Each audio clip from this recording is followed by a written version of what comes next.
Elizabeth Carter didn't ride 40 miles through the mud to beg. She rode to make a deal. Her father had gambled away every acre, every dollar, every piece of dignity their family had left, and the most powerful man in Virginia was coming to collect. So Elizabeth put on her cleanest dress, saddled her horse, and rode straight into the jaws of the one man her father feared most. She didn't know that walk would cost her everything she thought she wanted and give her everything she never knew she needed. If you're new here, welcome. Subscribe to the channel. Follow this story all the way to the end, and drop a comment telling me what city you're watching from. I want to see how far this story travels. The morning. Elizabeth Carter rode out of Harlan County, Kentucky. The sky was the color of old pewter, heavy and low and threatening rain that never quite came. She didn't look back at the farmhouse. There was nothing left worth looking back at. Her father had seen to that. Thomas Carter had been once upon a time the kind of man people pointed to when they wanted to describe success. 160 acres of good Kentucky soil. A house with glass windows and a cedar porch. 3 horses, a smokehouse full of salted pork, and a name that meant something in 3 counties. People tipped their hats to Thomas Carter on market days. Women held their daughters up a little straighter when he walked past. That was before the cards. That was before the whiskey convinced him he was smarter than he was. That was before he walked into a back room in Lexington and shook hands with Cornelius Dabney and lost everything he'd spent 22 years building in the span of 4 hours. Elizabeth had found out the way she found out most things by accident, by listening, by being the kind of woman men forgot was in the room. She'd been sitting behind the parlor curtain mending a collar when she heard her father arguing with the farmhand in the yard, his voice pitched low and quick, the way it only got when he was scared. She'd caught 3 words that turned her blood cold. Nathaniel Whitmore. Virginia. Do. She didn't sleep that night. By morning, she'd gone through every drawer in her father's desk. By noon, she'd found the note, a legal document signed and witnessed for a debt of $800 owed to one Nathaniel Whitmore of Whitmore Hall, Albemarle County, Virginia. The due date had passed 6 weeks ago. $800. It might as well have been $8,000. Her father hadn't told her. Hadn't told anyone. He'd just kept sitting at the supper table passing the biscuits and asking about the weather and letting the clock run out on all of them. Elizabeth had stood in that study for a long time holding that note. She'd felt something move through her, not quite anger, not quite grief. Something older and colder than either. The feeling of a woman who has just realized that the person she trusted most in the world has been lying to her face. Then she folded the note, put it in her pocket, and went to find her riding boots. She arrived at Whitmore Hall late the following afternoon. She'd pushed the horse harder than she should have, stopping only to water him twice at creeks she crossed. Her dress was road-dusted, her hair half loose from its pins, and there was a long scratch on the back of her right hand from a thorn bush she'd ducked under somewhere in the last 10 miles. She looked nothing like a woman making a social call. She looked exactly like what she was, a woman who had run out of time. The gate to Whitmore Hall stood open. She rode through it without slowing. The house itself was larger than she'd expected. Not ostentatious, no columns, no painted shutters, no attempt to look like something it wasn't. Just a long, serious stone building with deep-set windows and a roofline that said, "This will still be standing in 100 years." The grounds were trimmed and orderly. 2 men were splitting wood near the barn. They stopped when they saw her coming. She dismounted before anyone came to help her and looped her horse's reins over the post herself. One of the workers, a young man with a broad face and a careful expression, stepped forward. "Ma'am, can I help you?" "I'm here to see Mr. Nathaniel Whitmore," Elizabeth said. Her voice came out steadier than she felt. "Tell him Miss Elizabeth Carter of Harlan County is calling." The young man's expression shifted almost imperceptibly. Not quite pity, not quite recognition. Something adjacent to both. "I'll let Mr. Whitmore know, ma'am, if you'll wait here." "I'll wait on the porch," she said. Not unkindly, but firmly. She waited 12 minutes. She counted them. When the front door finally opened, the man who stepped out was not what she'd pictured. She'd imagined someone like her father's descriptions, fat with success, Florid faced the kind of man who collected debts the way other men collected trophies. She'd braced herself for condescension, for the particular species of cruelty that comes wrapped in good manners. Nathaniel Whitmore was none of those things. He was taller than she'd expected, somewhere in his mid-30s, with a lean, weathered build that said he hadn't gotten where he was by sitting in an office. His dark hair was shot through with early gray at the temples.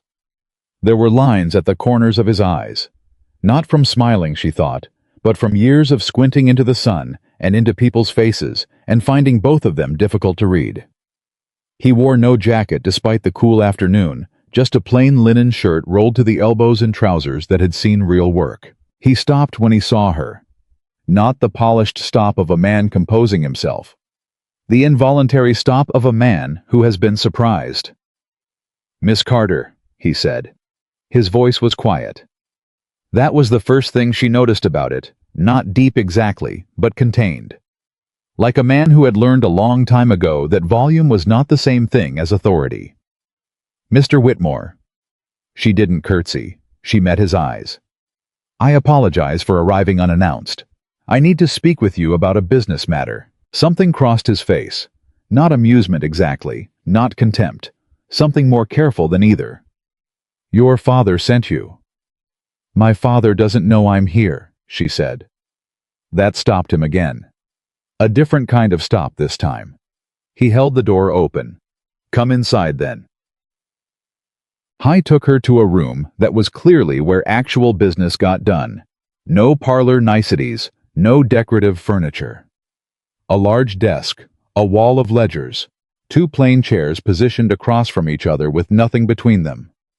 He didn't sit behind the desk. He took one of the chairs and waited for her to take the other. Elizabeth sat. She reached into her coat pocket and placed her father's promissory note on the table between them. "I found this 2 days ago," she said. "In my father's study.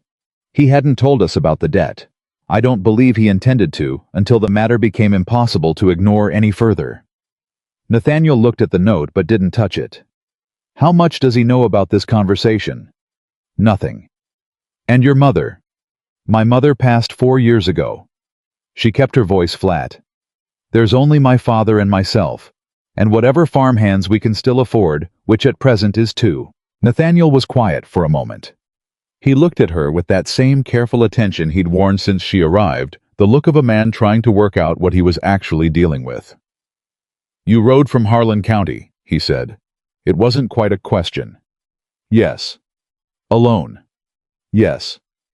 "That's a long ride for a woman traveling alone." "I'm aware of that, Mr. Whitmore," she said.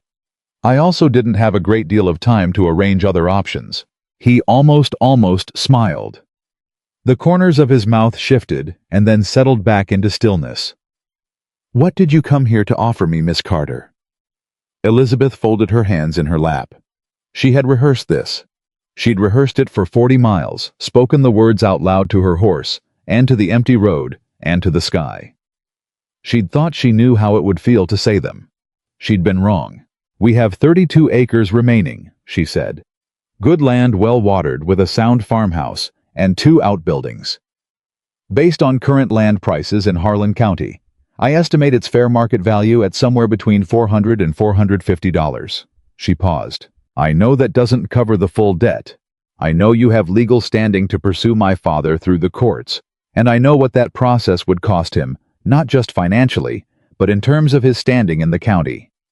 What I'm proposing is this: take the land. All of it in full. Write off the remainder of the debt as a loss. Let my father keep the house and what's left in it." The room was very quiet. Nathaniel looked at her for a long moment. His expression was unreadable in the way of a man who has spent years making sure it stayed that way. "And where do you and your father live?" he asked. "If I take the land." "There's a tenant cabin on the north edge of the property," she said. 12 acres around it. I would ask that you lease those 12 acres back to us at a rate we can manage. We would farm them ourselves. My father is—" She stopped, chose the next words carefully. "My father is not well suited to hard labor. I am." Nathaniel didn't respond immediately. He rose from his chair and walked to the window, not to look out of it, she thought, but simply to give himself room to think.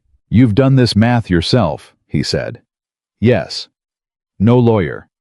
We couldn't afford one. But you drew up the terms yourself. I wrote them out last night, she said. If you'd like to see them, I have them with me. He turned back from the window.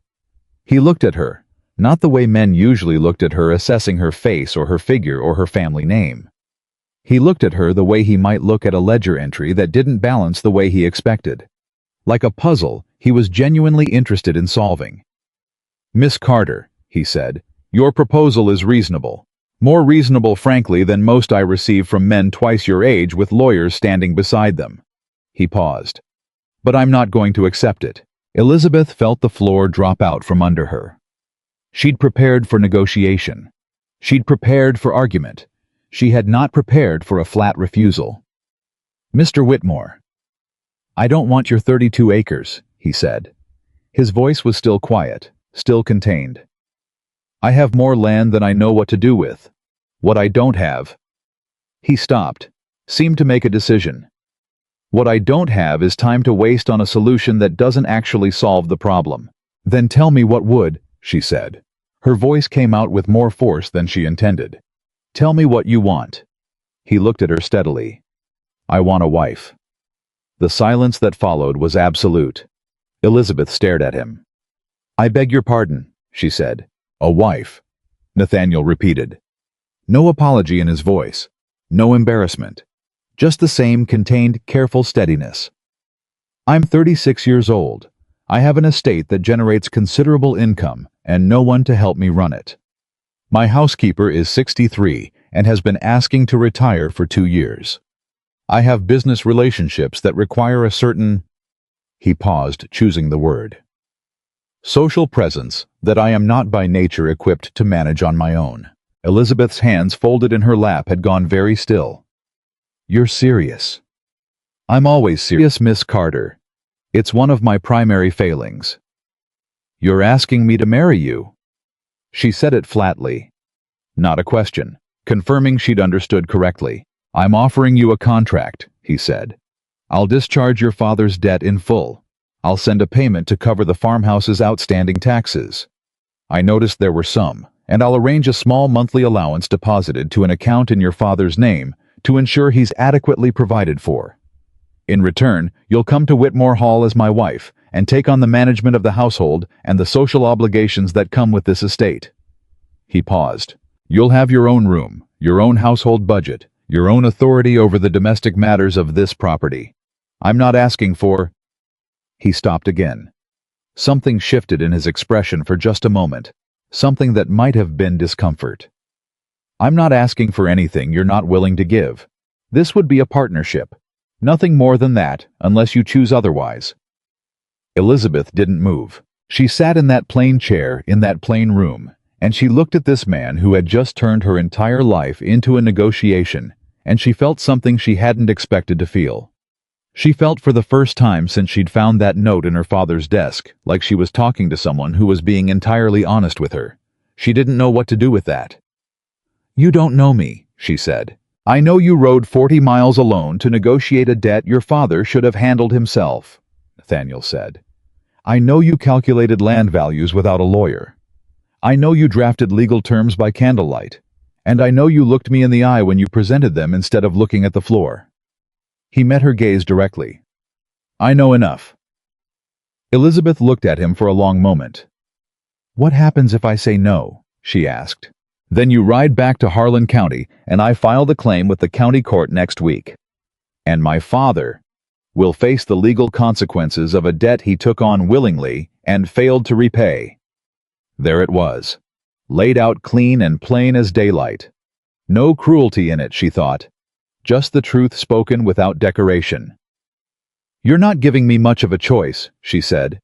No, he agreed. I'm not. He paused. But I'm giving you something better than no choice. I'm giving you a fair one. She was quiet for a very long moment. Outside the wind shifted. She could hear it against the deep-set windows pressing and retreating. I need until morning, she said finally. He nodded.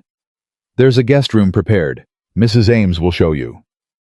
Elizabeth rose from her chair. She picked up her father's promissory note from the table between them, folded it carefully, and put it back in her pocket. Then she looked at Nathaniel Whitmore one more time. "If I agree," she said, "and I am not saying that I am, I want one condition of my own." He waited. "My father is never told the specific terms of this arrangement. He's told only that the debt has been settled. What I choose to sacrifice to settle it is not his business to know." She held his gaze. "He's lost the right to own my choices." Something moved in Nathaniel's expression. Brief, controlled, but she caught it. "Agreed," he said quietly. She didn't sleep. She lay in the guest room of Whitmore Hall, and she stared at the ceiling, and she went through every argument she had from every angle she could find, and she arrived at the same answer every time. She could go home and watch her father be dragged into court. She could watch the farmhouse go to cover costs. She could watch what was left of the family name get dragged through the county papers and held up for people to whisper about on market days. She could do all of that, and at the end of it, she and her father would have nothing and nowhere and no way forward. Or she could say yes to a man she'd known for 3 hours. She thought about the way he'd looked at her. Not the way men usually looked at women, not assessing, not dismissing, not cataloging. Just looking. Like she was a person whose intelligence was relevant information. She thought about what he'd said. A fair one. She thought about her father sitting at the supper table passing the biscuits, asking about the weather, while the clock ran out on all of them. By the time the first gray light came through the window, she had made up her mind. She found Nathaniel at the desk in his study before the household was properly awake. He had a ledger open in front of him and a cup of coffee beside it, and he looked up when she appeared in the doorway without any particular expression of surprise. "Yes," she said. He set down his pen. "I'll marry you," she said. "On the terms you described, and on mine." He looked at her for a moment. "You're certain?" "I spent the night being certain," she said. "I'm done reconsidering." Something small, brief, nearly invisible moved across his face. "All right," he said. He reached into the desk drawer and produced a second document, already drawn up. She noticed neat and formal, with spaces for 2 signatures. He set it on the desk between them. "I had this prepared last night," he said. "In case." She looked at it. Then she looked at him. "You were confident." "No," he said. He picked up his pen and held it out to her. "I was hopeful." She took the pen. She did not let herself think about her father's face. She did not let herself think about the farmhouse or the neighbors or the life she was signing away. She thought about the 12 remaining acres. She thought about Mrs. Ames and the household ledgers and the management of a property that was large enough to matter. She thought about the fact that Nathaniel Whitmore had told her the truth for an entire conversation and hadn't once looked at her like she was a problem to be managed. She signed her name. Nathaniel signed his. He blotted both signatures carefully and set the pen down. "The wedding will need to be in 3 weeks," he said, "to give time for the arrangements and the legal filings." "3 weeks is fine," she said. He nodded. He looked at the document for a moment, then back at her. "Miss Carter," he said. "Elizabeth." It was the first time he'd used her given name. It came out carefully, like he was conscious of the weight of it. "I want you to understand something." She waited. "I've made a business proposition to you," he said, "and I mean to honor it in every respect. But I want to be honest, I'm not an easy man to live with. I know that about myself. I keep odd hours. I don't talk much. I have opinions about the running of this property that I hold on to probably longer than I should." He paused. "I'm not telling you this to dissuade you. I'm telling you because you deserve to know what you're walking into." Elizabeth looked at him steadily. "Mr. Whitmore," she said, "I grew up with a man who hid an $800 gambling debt from his family for 6 months and said nothing. I think I can manage odd hours and strong opinions." The silence stretched between them. And then quietly, briefly, like a man who had forgotten how Nathaniel Whitmore smiled. She rode back to Harlan County the following morning to tell her father. She found him on the and one look at his face told her he already knew something was wrong, or rather that something had changed. She'd been gone overnight. He'd worked out enough to be frightened. "Elizabeth." He rose from his chair. His voice was thick. "Where in God's name have you—" "I've been to Virginia," she said. She dismounted and tied the horse herself the way she always did. "I went to see Nathaniel Whitmore." Her father went very still. "You had no right." "I had every right," she said. She turned to face him. She was surprised by how steady she felt. "You lost that debt 6 months ago and said nothing.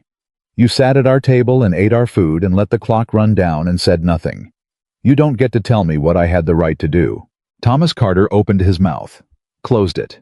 He looked in that moment less like the man she'd grown up believing was indestructible and more like what he actually was. An old man who had made terrible choices and was only now beginning to understand the full cost of them. "What did he say?" Thomas asked. His voice had gone smaller. "What did Whitmore say?" "The debt is settled," Elizabeth said. "He's agreed to discharge it in full." Her father's face moved through about 6 different expressions in the space of a few seconds. Relief first enormous and undisguised. Then she watched it happen, watched it arrive like a stone dropping into still water, something that looked almost like shame. "How?" he said, quietly, like he wasn't sure he wanted to know. "That's between Mr. Whitmore and me," Elizabeth said. Thomas stared at her. "Elizabeth, the debt is settled, Papa." She held his gaze. Her voice was not unkind, but it was final. "That's all you need to know. That's all you're going to know." She walked past him into the house. She had a lot to pack and only 3 weeks to do it. The neighbors talked, of course. Word traveled the way. Word always traveled in a small county fast and dressed up in more detail than anyone actually had. By the end of the first week, the story had been told and retold enough times that Elizabeth had reportedly bewitched Nathaniel Whitmore with some kind of strange feminine cunning, or alternatively, that he'd bought her outright to settle a gambling debt, or alternatively, that Thomas Carter had arranged the whole thing himself to save his own neck. She heard all of it. She let all of it go. On a cool Thursday morning in October, Elizabeth Carter married Nathaniel Whitmore in a small church in Albemarle County with 8 people present. The minister, Nathaniel's land manager, Mrs. Ames the housekeeper, 2 farmhands as witnesses. One neighbor couple, Nathaniel apparently felt obligated to include, and Thomas Carter, who sat in the back pew and said nothing, and looked like a man serving a penance he hadn't been handed officially, but felt all the same. There were no flowers. There was no music apart from what the wind did with the church's old oak door. Elizabeth wore her second-best dress. Her best was too fine for a morning that was meant to be practical, and Nathaniel wore a dark coat and a plain white stock, and looked exactly like a man entering into a legal arrangement he intended to take seriously. When the minister asked if she took this man, Elizabeth said yes. When he asked if Nathaniel took this woman, Nathaniel said yes. They signed the register. They walked outside. And just before Nathaniel handed her up into the carriage that would take them back to Whitmore Hall, he paused with his hand at her elbow and said quietly, so only she could hear, "You're braver than you know, Elizabeth Carter." She looked at him. "Whitmore," she said. "It's Whitmore now." Something moved in his eyes, brief and careful and real. "Whitmore," he agreed. "Yes, it is." She settled into the carriage, and for the first time in months, for the first time since she'd found that promissory note in her father's desk and felt the bottom fall out of everything, Elizabeth let herself breathe. She didn't know what was coming. She didn't know who this man sitting across from her really was, beyond what 2 conversations and 1 signed document could tell her. She didn't know if she had made the right choice, or simply the only one, and she wasn't sure yet whether those were the same thing. But she was not afraid, and that she decided was enough to begin with. The carriage ride to Whitmore Hall took the better part of 2 hours, and they spent most of it in silence. Not the uncomfortable silence of 2 strangers who had run out of things to say. Something stranger than that. The silence of 2 people who had said quite a lot already, and were now sitting with the weight of it, each in their own corner of the carriage, each looking out their own window at the Virginia countryside rolling past. Elizabeth had never been good at performing ease she didn't feel.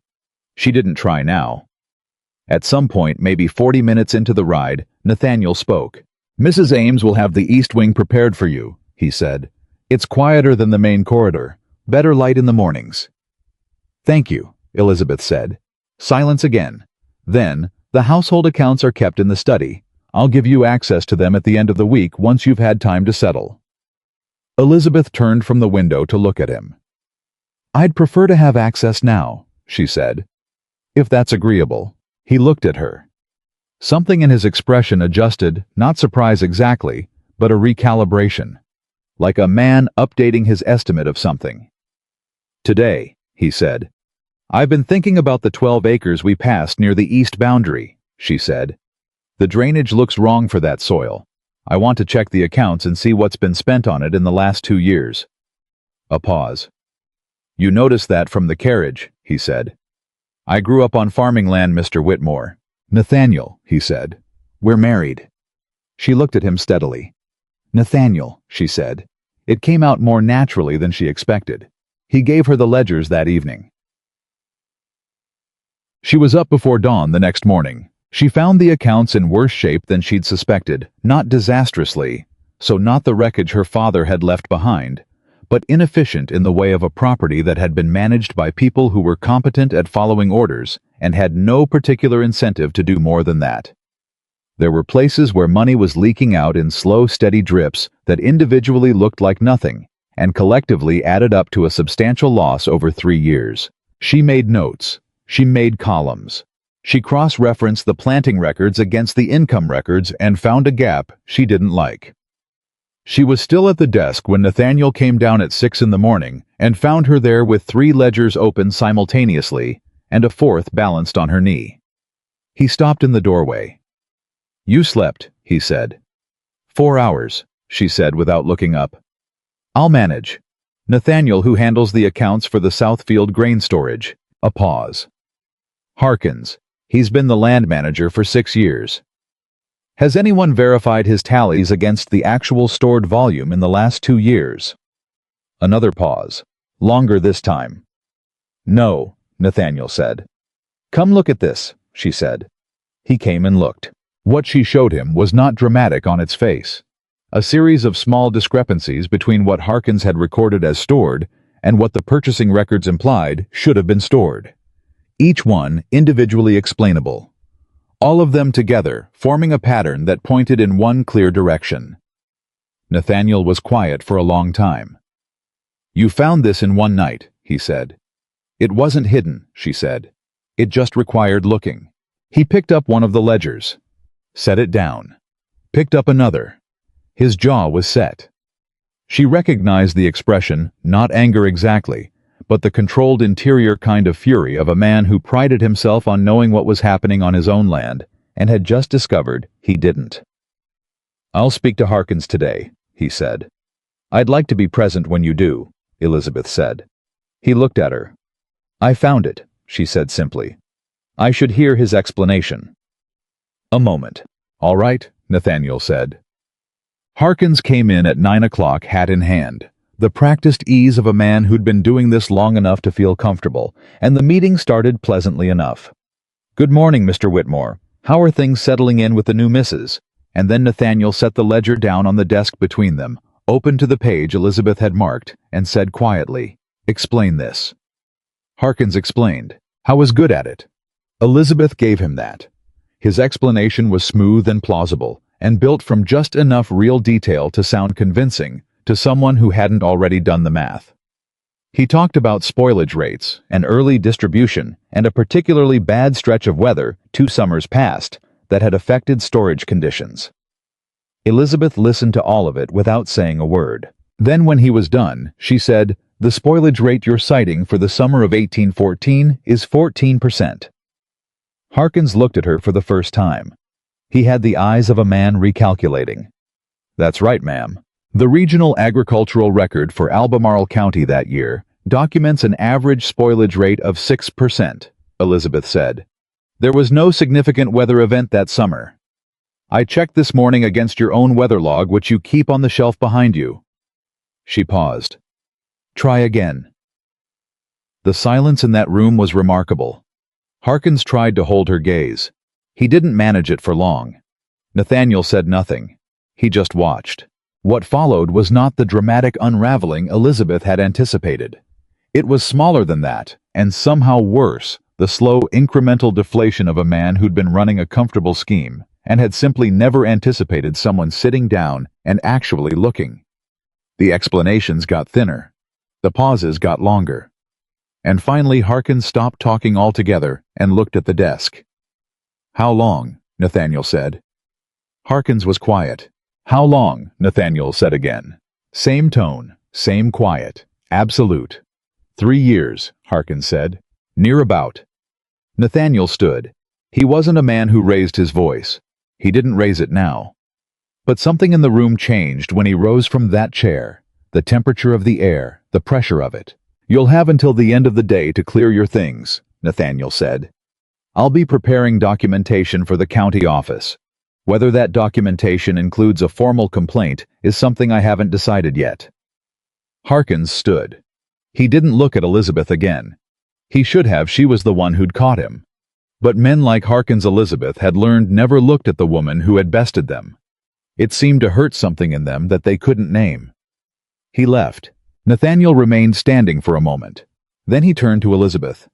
3 years, he said. He stopped, pressed his mouth together.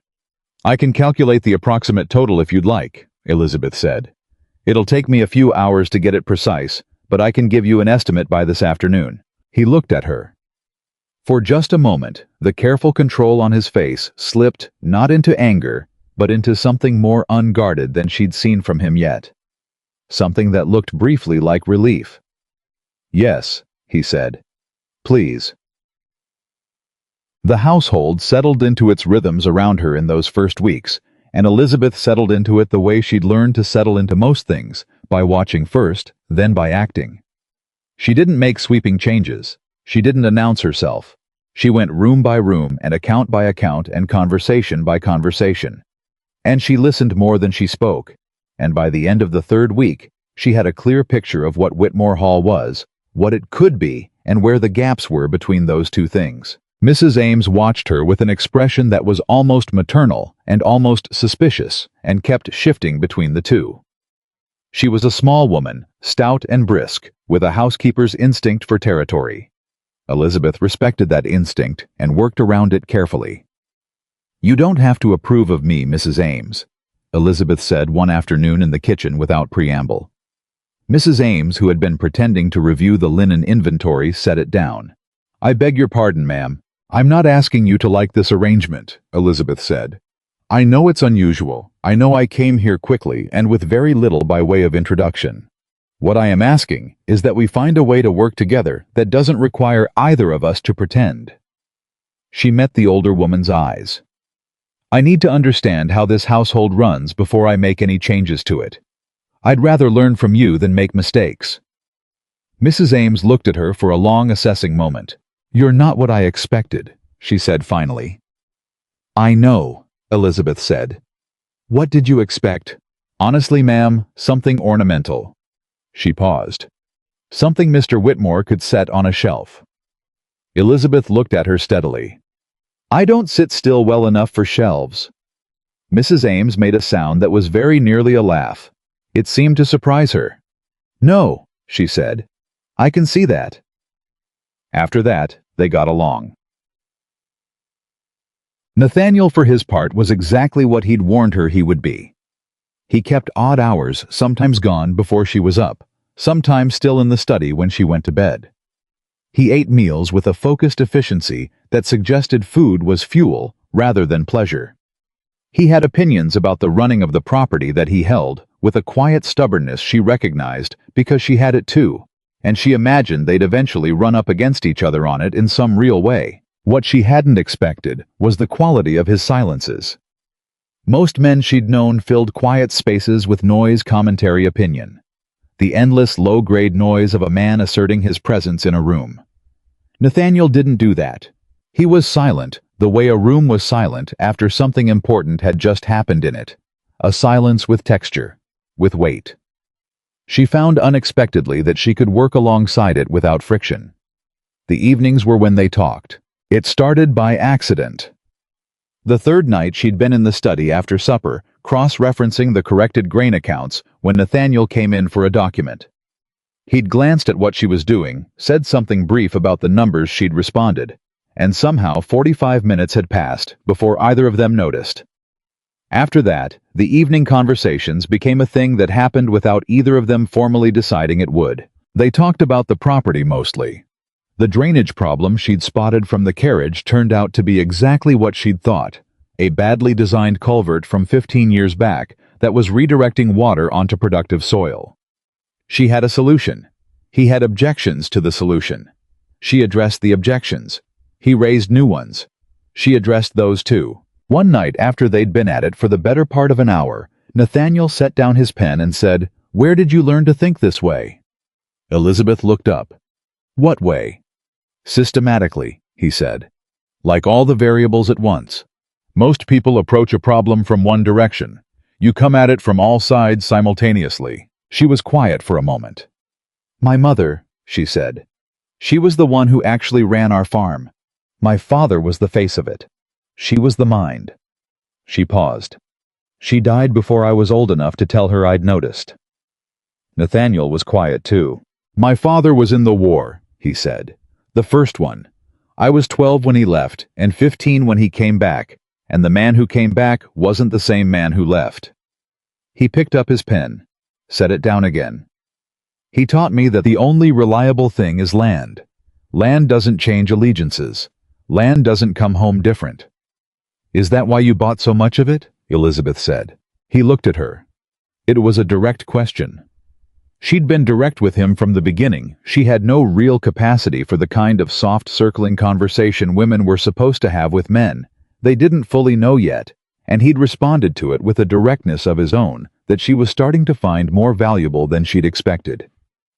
"Partly," he said. "And partly because managing it keeps me too busy to think about much else." A pause. "That's less admirable than the first reason. It's more honest," she said. Something moved in his face. "You do that," he said. "Do what?" "Say the thing I wasn't expecting." She looked at him steadily. "Would you prefer I didn't?" He shook his head, slowly. "No," he said. "I would not." 3 weeks in, she found the other problem. It was in the wage records, a pattern so embedded in the normal flow of the accounts that it had clearly become invisible to everyone who worked around it. The field workers' wages were being calculated on a standard that had been set in 1809 and hadn't been adjusted since. 7 years of labor at rates that had not kept pace with either inflation or the increasing productivity of the land. She sat with it for a long time. Then she brought it to Nathaniel. She set the records in front of him the way she'd set the grain accounts in front of him 3 weeks ago. Open, organized evidence laid out in sequence. He went through it in silence. The same careful, contained attention. The same jaw setting that meant he was processing something he didn't like. "The men have been underpaid," he said. "For 7 years," Elizabeth said. "Not dramatically, not enough that any one of them would feel it as an injury in a single month. But compounded over time, it's significant." Nathaniel looked up. "Harkins set these rates." "Yes, I don't know whether it was deliberate or simply negligence." She paused. "It doesn't matter, I think. The effect is the same." He was quiet for a long moment. He looked at the records again. "What would you have me do?" he said. "Adjust the rates going forward," she said. "And pay a retroactive correction to anyone who's been here more than 2 years." She held his gaze. "They earned it. It's owed." He looked at her. "That's a considerable sum." "Yes," she said. "It is. You understand this isn't legally required." "I know that," she said. "I'm not suggesting you do it because the law requires it. I'm suggesting you do it because it's right, and because these men and their families are the reason this property produces what it produces." The silence between them stretched. Nathaniel looked at the records one more time. Then he closed the ledger. Draft the adjustment schedule, he said. I'll review it by Thursday. Elizabeth nodded. She was gathering the records when Nathaniel said, "Elizabeth." She looked up. "Thank you," he said, simply, without ceremony. She looked at him for a moment. This man who kept odd hours and talked in the evening and had married her, not out of loneliness, he'd said, but out of practicality, and who was sitting across a desk from her in the quiet of the night, thanking her for finding a problem he hadn't known to look for, and recommending a solution that would cost him money he wasn't required to spend. "You don't need to thank me for doing my job," she said. "I'm not thanking you for your job," he said. "I'm thanking you for your judgment." A pause. "Those aren't the same thing." Elizabeth held his gaze for a moment longer than she meant to. Then she gathered the ledgers and said goodnight. The news of Harkin's dismissal had spread through the county in the way news always spread, half fact, half invention, fully embellished by the time it reached the third person it was told to. By the time the version of events settled into accepted local history, Elizabeth had apparently conducted some kind of one-woman inquisition and reduced the man to tears before having him dragged from the property. She hadn't. But she didn't correct it. What the story did was establish something she hadn't anticipated: a reputation. Not a comfortable one exactly, but a useful one. The first time she was truly tested by it was a dinner in late November at the home of William Ashford, a neighboring landowner whose wife had made it her personal project to evaluate Elizabeth Whitmore and render a verdict on her fitness. Elizabeth understood this dynamic from the moment she walked in the door and saw the particular way Harriet Ashford was smiling, warm at the surface and sharp underneath the smile of a woman who had decided already and was looking for confirmation. There were 6 other couples there. Elizabeth knew none of them. Nathaniel, seated beside her, was not a conversationalist in social settings. She could feel the particular stillness that came over him in a room full of people he was expected to charm. It wasn't shyness. It was something more like genuine incomprehension of the social game, the bafflement of a man who communicated efficiently and could not fathom why efficiency wasn't sufficient. She felt unexpectedly fond of him for it. She handled the conversation. She hadn't thought of it as a skill she had. It had always just seemed like a thing one did, the way one breathed, the particular management of a room full of people who all want different things. But watching Nathaniel's posture loosen almost imperceptibly as she steered the dinner talk away from the pointed questions and toward ground where he was comfortable. Land policy, the latest shipping news from the coast. She realized it was something she could give him in the same way his steadiness was something he gave her. Not a performance, a partnership. After dinner, Harriet Ashford found her near the fireplace. "You're not what I expected," Harriet said. The same words Mrs. Ames had used. Elizabeth was beginning to find them amusing. "What did you expect, Mrs. Ashford?" she said pleasantly. Harriet studied her. "A girl who married for convenience and knew it." "I did marry for convenience," Elizabeth said. "I knew it from the first conversation." Harriet blinked. She'd expected deflection. She got honesty, and she didn't quite know what to do with it. "Nathaniel Whitmore has been the most closed-off man in 3 counties for as long as I've known him," Harriet said, changing tack. "Every woman who tried to get through that wall gave up, some before they started." "I'm not trying to get through a wall," Elizabeth said. Harriet frowned. "Then what are you doing?" Elizabeth looked across the room to where Nathaniel was talking to William Ashford about something, grain prices, she thought, or possibly river transport. With the focused ease of a man in territory, he understood. He glanced over once, found her across the room, and something in his expression just briefly settled. "I'm doing my job," Elizabeth said, "which is also turning out to be something else." She paused. "I haven't decided what to call it yet." Harriet Ashford looked at her for a long time. "Well," she said finally with a different sort of smile, smaller, more genuine. "You're more interesting than the others." "I certainly hope so," Elizabeth said. It was in the first week of December that Nathaniel did something she didn't expect. She'd been working late, later than usual, chasing down a discrepancy in the mill records, and when she finally came out of the study, she found Nathaniel in the hallway with a lantern and a coat draped over his arm. "I was going to check the north fence line," he said. There was a report of damage from the storm. Come with me. It was 9:30. Now, she said. You've been in that study for 6 hours, he said. The fence will still be there tomorrow. But if you sit in that chair much longer, you're going to ruin your back. Elizabeth looked at him. He looked back at her with the particular expression she'd come to recognize as his version of both concern and stubbornness, an expression that communicated clearly that he'd thought this through and wasn't going to argue about it. She took her coat from the hook. They walked the north fence line together in the dark, the lantern swinging between them, and Nathaniel pointed out where the wood was rotting and where a tree limb had come down and what he was planning to do about both. She asked questions. He answered them.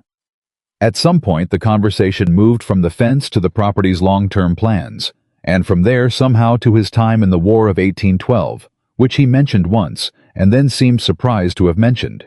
You don't talk about it, she observed. No, he said. Why not? A pause. They were walking slowly, unhurried, the kind of walking that has nowhere specific to be. Because most of what happened during that time shouldn't be talked about at dinner tables, he said. And the rest of it. He stopped. The rest of it is mine. I'd rather keep it that way. She understood that. She understood it in the way she understood the distance her own grief maintained from conversation. Her mother's death, the slow implosion of her family's life, the particular loneliness of being the capable one in a household that was falling apart while everyone else failed to notice. Some things you kept not because they were secrets, but because they were sacred. Because the talking of them would make them ordinary. I understand, she said. He glanced at her. In the swinging lantern light, she couldn't quite read his expression. I know you do, he said. That's one of the things He stopped. She waited. He didn't finish the sentence, but he didn't need to. The letter arrived on a Tuesday.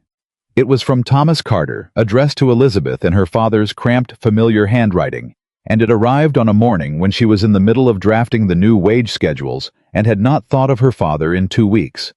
She opened it. It was not a long letter. Thomas Carter was not a man who expressed himself at length in writing or in much else when it came down to it. But it was long enough to say what it needed to say. How was grateful, he wrote. He was grateful the debt was settled. He was grateful she was well provided for. He hoped she was comfortable. And then near the end, in a line that sat separate from the rest, like he'd added it after the main letter was written, and then thought better of crossing it out, he wrote, I know what you gave up, Elizabeth. I want you to know I know. She sat with that for a long time. She didn't cry.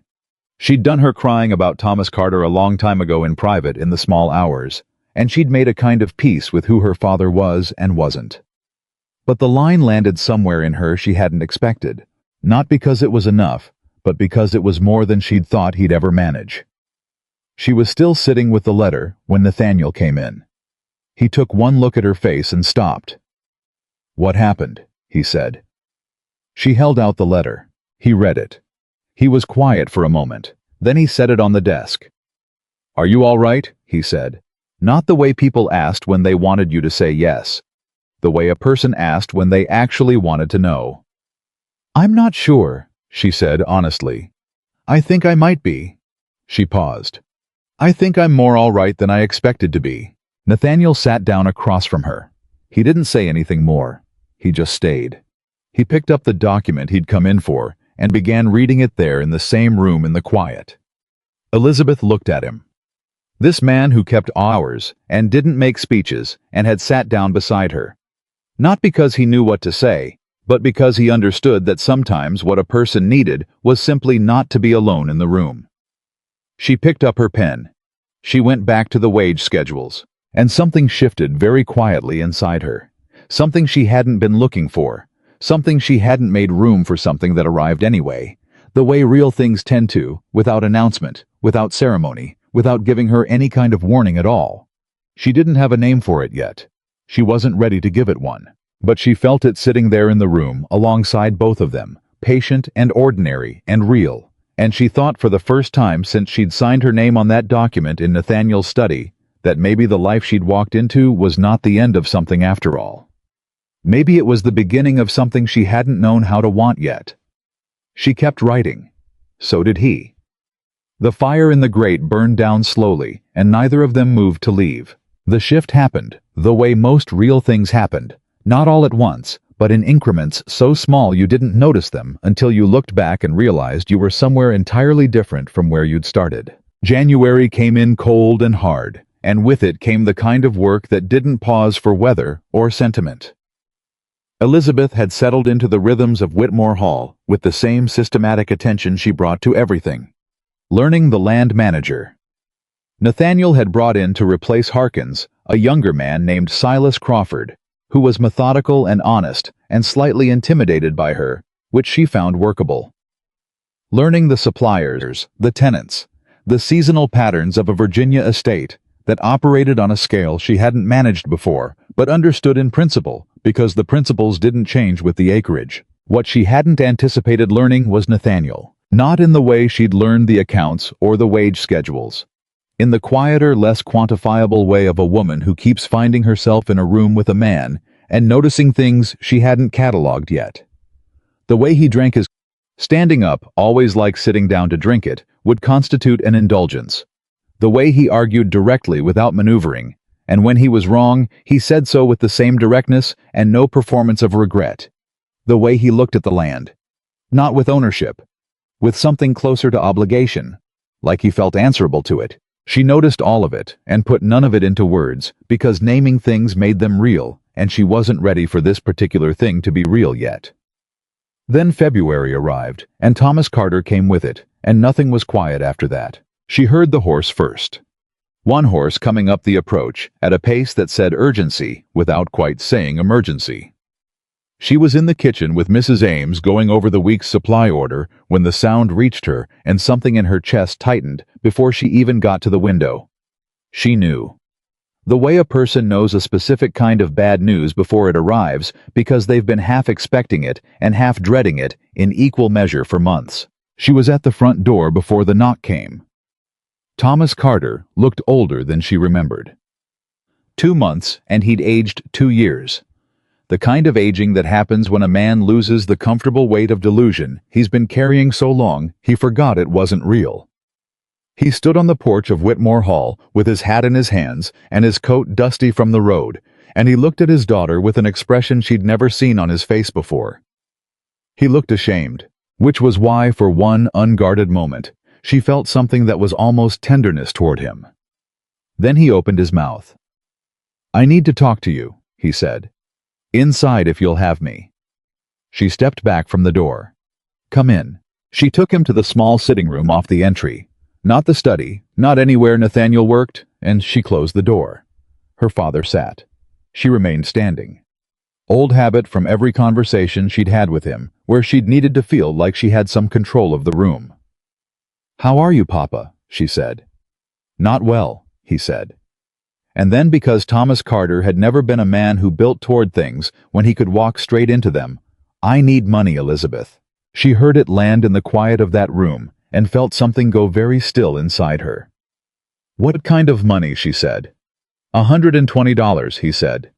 "Maybe 150. "For what?" He turned his hat in his hands. "There are debts, smaller ones, from before, from the same period. I thought they'd been settled in the—" He stopped. "In the arrangement, but they weren't included." Elizabeth looked at her father. She looked at the hat turning in his hands. She looked at the way he wouldn't quite meet her eyes. "Papa," she said, "I need you to look at me." He looked up. "Tell me the truth," she said. "All of it. Because if I find out later that you gave me a partial accounting, I will not be in a position to help you a second time. Do you understand me?" Thomas Carter's face went through something complicated. Dignity warring with desperation, and desperation winning the way it always did when the stakes were high enough. "It's the card debts," he said. "There were 3 separate men. I thought Whitmore's payment would cover everything, but the men I owed had sold the notes to a collector in Lexington, and the collector is—" He stopped. "He's not a patient man." "How much?" Elizabeth said. "Total. All of it. $200, her father said quietly. "Perhaps 220. Elizabeth closed her eyes for just a second. $200. He had watched her marry a stranger and ride away from everything she'd known, and within 2 months he had come back with $200 more of card debts she hadn't known existed. "You said there were smaller debts," she said. "You said 120. He stopped. "I thought if I started lower it would be easier for you to—" "Don't." Her voice came out sharp enough that he flinched. "Don't manage me, Papa. You don't have that right anymore." The room was very quiet. "I know," Thomas said. And then more quietly, "I know I don't." She turned away from him. She stood with her back to him for a moment, working through what she felt: the anger, which was old and familiar, and underneath it, the grief, which was older and less familiar, because she'd spent years refusing to call it that. The grief of a daughter who had wanted a father and gotten a man who needed a keeper. She turned back around. "I need to think," she said. "You'll stay tonight. Mrs. Ames will prepare a room. I'll give you an answer in the morning." Thomas nodded. He looked small in the chair. "Thank you, Elizabeth." "Don't," she said again, softer this time. "Not yet." She left the room. She made it to the hallway before she heard Nathaniel's voice. "Elizabeth." She stopped. Howe was at the end of the hall, and she didn't know how long he'd been there, or how much he'd heard, but from the look on his face, she thought it was probably enough. He didn't say anything else. He just looked at her, that careful, steady look that had stopped feeling like assessment and started feeling like something she didn't have a clean word for. "I need to talk to you," she said. "I know," he said. "Come to the study." She told him all of it. She didn't soften. It didn't arrange it to make her father look better or herself look more in control than she was. She laid it out the same way she laid out account discrepancies factually and sequence evidence first. Nathaniel listened without interrupting. When she was done, he was quiet for a moment. $220, he said. "At minimum," Elizabeth said. "I believe him on the figure, but not necessarily on the completeness." "You think there's more?" "I think my father has a long history of giving people partial truths and hoping the rest stays hidden." She held his gaze. "I've told you as much as I know." Nathaniel looked at the desk for a moment. His fingers were still against the wood, that particular stillness of a man who is thinking hard and has learned to keep the thinking off his face. "What do you want to do?" he said. It was such a simple question. She'd been so braced for something else, judgment or conditions or the reminder that this was her problem, and she'd married into this house under a set of terms that didn't include ongoing obligations to a gambling father, that the simplicity of it nearly undid her. "I don't know," she said honestly. "Yes, you do," he said quietly. She looked at him. "You know exactly what you want to do," he said. "You've known since you came out of that room. You're just waiting to find out if you have permission." The accuracy of that landed somewhere uncomfortable in her chest. "He doesn't deserve it," she said. "No," Nathaniel agreed. "He doesn't." "He'll do it again," she said. "Probably." "Then why?" "Because you're not doing it for him," Nathaniel said. He held her gaze steadily. "You never were. Not from the beginning." He paused.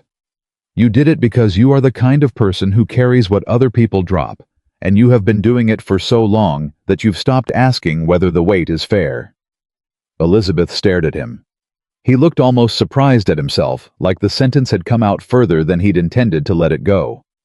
He looked away briefly, then back. "I'll cover the debt," he said. "I'll send to Lexington and settle it. No conditions." "Nathaniel." "But I want something from you in return," he said. "Not money, not work." He met her eyes. "I want you to tell your father that this is the last time. Not because I won't have the means, but because you are not a resource to be drawn on every time his choices catch up with him. I want you to say those words to him yourself, and I want to be in the room when you do." She looked at him for a long moment. "Why?" she said. "Why does it matter that you're there?" "Because he needs to understand," Nathaniel said, "that you are not alone in that conversation, that there is someone standing beside you." He paused. "And because I believe, if I'm honest, that you've been having that conversation alone for most of your life." The room was very quiet. Elizabeth's throat did something she wasn't expecting. She pressed it down hard. "All right," she said. Her voice came out level. She was grateful for that. "Tomorrow morning." "Tomorrow morning," Nathaniel agreed. She didn't sleep well. She lay in the East Wing and listened to the teen when her mother died. The farm had not stopped requiring management simply because the woman who managed it was gone. Elizabeth had picked it up the way you picked up a dropped load, not because anyone asked her to, not because there was ceremony or acknowledgement, but because if she didn't, it would stay on the ground, and they would all suffer for it. Her father had grieved in the way Thomas Carter grieved everything, loudly, briefly, and in the direction of the nearest available comfort, which for him meant other men's company and other men's card tables. Elizabeth had run the farm. She'd kept the accounts. She'd managed the farm hands and negotiated with the suppliers, and sat across from creditors at 19 years old, and talked them down from positions they'd taken with a young woman alone, because they thought she wouldn't know any better. She'd known better. And she'd done all of it without anyone standing beside her in the room. She hadn't thought of it as loneliness. She'd thought of it as competence. She was beginning to understand somewhere in the sleepless hours of that February night that she'd been mistaken about the difference. The morning conversation was short. Thomas Carter came to the study at 9 o'clock and found his daughter standing beside Nathaniel Whitmore's desk, and he understood from the positioning of the two of them the way she stood, the way Nathaniel stood just slightly behind and to her left present, without overriding, that this was not going to be the conversation he'd hoped for. Elizabeth looked at her father. "Nathaniel is going to settle the debt with the collector in Lexington," she said. "All of it. Completely." Thomas Carter's face went loose with relief. "Elizabeth, I'm not finished," she said. He stopped. "This is the last time," she said. "Not because we can't afford it. Because I am telling you it is the last time, and that has to mean something. You came here because you knew I wouldn't turn you away. I'm not turning you away. But I need you to hear me clearly. Papa, if you gamble again, if you run up debts again, if you come back to this house asking for what you've already received twice over, I will not be able to help you. Not because I don't love you." Her voice didn't break. She'd prepared for this part very carefully. "But because loving you cannot mean destroying everything I've built every time you make a choice you know is wrong." Thomas looked at her for a long moment. Then he looked at Nathaniel. Nathaniel said nothing. He simply held Thomas Carter's gaze with the quiet, implacable steadiness of a man who has said what he needed to say by simply being present. Thomas looked back at his daughter. "I hear you," he said. "Do you?" she said. A pause. Longer than she'd expected. Something moved on her father's face, something real. Something that didn't have the smooth surface of his usual performances of contrition. "Yes," he said quietly. "I do." Elizabeth held his gaze for one more moment. "Breakfast is at 7, she said. "Mrs. Ames will have yours waiting." Her father nodded. He rose from the chair, and at the door, he paused, and he turned back, and he looked at his daughter with an expression she'd remember for a long time afterward. A man seeing something clearly, maybe for the first time that he should have seen years ago. I didn't say anything. He just nodded once like he was confirming something to himself, and walked out. Elizabeth let out a slow breath. "That was," she started. "Hard," Nathaniel said. "That was hard." "Yes," she said. "You did it well." She looked at him. He was still in the same position beside her, slightly back, a presence without a demand. She'd had any number of moments over the past 2 months where she'd looked at him and thought she was beginning to understand what kind of man he was. This was the moment she was certain. "Nathaniel," she said. "Yes." "Thank you," she said, "for being in the room." He held her gaze. "I meant what I said last night," he said. "You shouldn't have to stand alone in those conversations." She looked at him for a moment.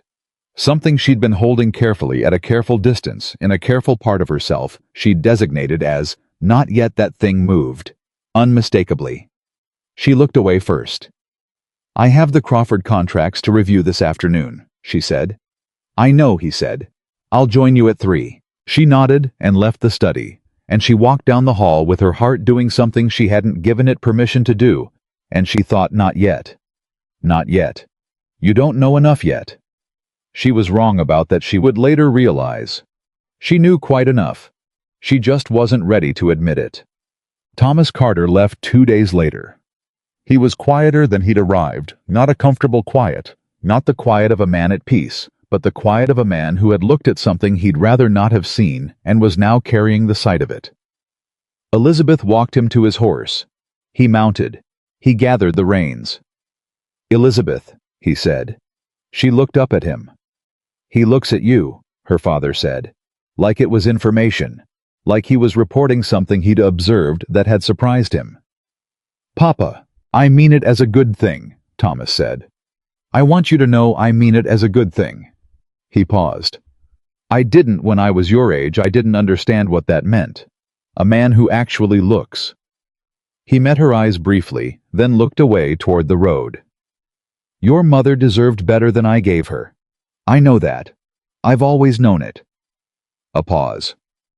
"I'm sorry it took me this long to say so." Elizabeth stood very still. "That's," she started. "I'm not asking for anything," he said quickly. "I'm not owed anything for saying it. I just—" He stopped, started again. "I wanted you to know I see it. What you have here. Even if it wasn't what you chose." He gathered the reins. "Take care of yourself, daughter." He rode out. Elizabeth stood watching until he was gone. She stood there longer than necessary, with the cold February air on her face, working through what she felt. Because what she felt was complicated in the specific way of things that are equal parts loss and relief and something else. Something that didn't have a clean name yet, but that sat warm and quiet in the center of her chest. She walked back inside. Spring came early that year, a warm March that unfurled across the Virginia hills, with the particular sudden insistence of a season that had decided it was done waiting. The property came alive in the way farmland did when the conditions were right, and Elizabeth moved through it with an energy that had shifted from the purposeful efficiency of her first months into something looser, something closer to pleasure. She'd stopped pretending she didn't love it here, the land, the work, the rhythms of the household. She'd stopped treating them like a job she'd taken on under duress, and started allowing herself to feel what she actually felt, which was that she had built something real here. Not the life she'd imagined. She'd never quite been able to imagine the life she wanted, she realized, because she'd spent so many years managing the life that existed that she'd forgotten to picture a different one. But real nonetheless. The harder thing to stop pretending about was Nathaniel. It had reached the point where she was aware of him when he was in a room, and aware of the absence of him when he wasn't, and she recognized that for what it was. She wasn't a woman who confused feeling with weakness or sentiment with foolishness. She'd felt things before. She knew the difference between the useful warmth of friendship and the more complicated heat of something she hadn't been prepared to feel in this particular marriage. The problem was that their arrangement had very specific terms. Nothing more than that, unless you choose otherwise, he'd said in this very study on the night she'd signed her name. He'd offered her a partnership. He'd been scrupulously, almost rigidly true to that offer. He'd never by word or action pressed past the boundary he'd drawn, which meant that if something had changed for her, she had no idea whether it had changed for him. And she was not by nature a woman who bet on probabilities she couldn't calculate. She sat with it. She sat with it through March and into April, through the spring planting decisions, and the tenants' quarterly meetings, and the ongoing work of a property that demanded more of her each season, as she understood it better, and it trusted her more. She sat with it through the evenings in the study, where she and Nathaniel had settled into a pattern of work and conversation, so natural and necessary that she'd stopped being able to imagine the evenings without it. She was still sitting with it on the April evening, when everything shifted in a direction she hadn't anticipated. She'd come to find Nathaniel in the study, and had found instead a letter on the desk, open face up, clearly just read. She would not have looked at it if her own name hadn't been in the first line. She read it before she'd decided to. It was from a man named Aldous Pemberton, a lawyer, she gathered from the formal language and the Richmond address. The letter was addressed to Nathaniel, and it asked with several layers of careful legal phrasing whether Mr. Whitmore had given any further thought to the matter they'd discussed in January. The matter as far as Elizabeth could piece together from the careful language related to the Harlan County property, her father's old farm, and whether Mr. Whitmore intended, as previously discussed, to transfer the deed to the property back into his wife's name. Elizabeth set the letter down. She stood very still. She read it again, as previously discussed. January. 2 months ago, before Thomas Carter had arrived, before the morning conversation in the study, before any of it.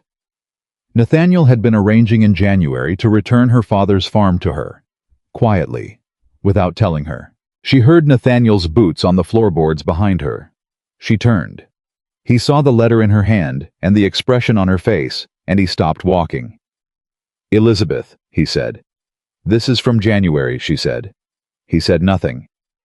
"You've been arranging to transfer the Harlan County property to me since January," she said. Not an accusation. A statement. A woman getting her facts straight before she responds to them. "Yes," he said. "You didn't tell me." "No." "Why not?" He came fully into the room. He didn't go to the desk. He stopped several feet from her, and there was something different about him in that moment. Not the controlled, contained stillness she was used to. Something less certain. Something that cost him more. "Because I wasn't sure you'd accept it," he said. "And I wasn't sure how to offer it without making it seem like—" He stopped. "Like a payment. Like I was buying your continued cooperation." His jaw set. "That's not what it was." "Then what was it?" she said. He looked at her directly. The way he'd looked at her from the beginning, like she was a person whose intelligence was relevant information and whose answer would matter to him. "It was yours," he said. "It was always yours. Your mother's house, your family's land. It should never have been the price of anything. I had the means to correct that, so I was correcting it." He paused. "I wanted you to have it back, not because you'd earned it. Because you'd never deserved to lose it." Elizabeth looked at him. The careful distance, she'd been maintaining the professional clarity, the tidy separation between what was warmth and what was something else. It didn't collapse. That would suggest drama, and what actually happened was quieter and more permanent than drama.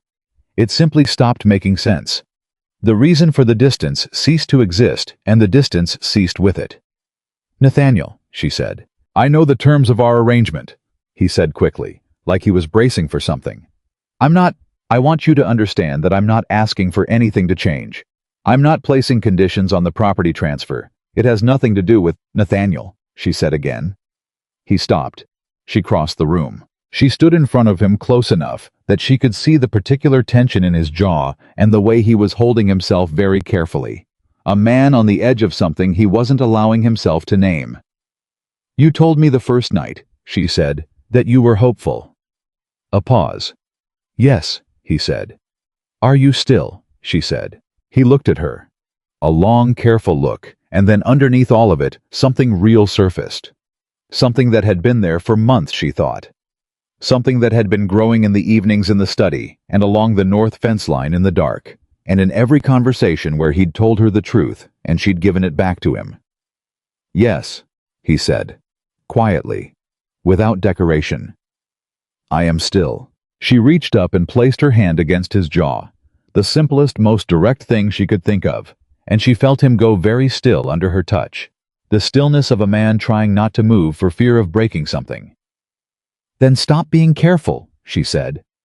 He looked at her for one more moment, and then Nathaniel Whitmore, who kept odd hours and didn't make speeches, and had told her on their wedding day that he wasn't an easy man to live with, put his hand over hers and held it there, and let out a breath that seemed to come from somewhere he'd been keeping it for a long time. "I don't know how to do this," he said. "Neither do I," she said. "But I think we've established we're both quick learners." Something crossed his face that was more than a smile, something older and more complicated and more real than any expression she'd seen from him yet. He turned his head slightly, pressed his lips to her palm. Brief. Certain. When he lifted his eyes back to hers, they were different. Not softer exactly. More open. The look of a man who has stopped guarding something he's been guarding for a very long time and discovered that the thing he was protecting is still intact. Outside, the spring evening pressed against the windows of Whitmore Hall, patient and warm.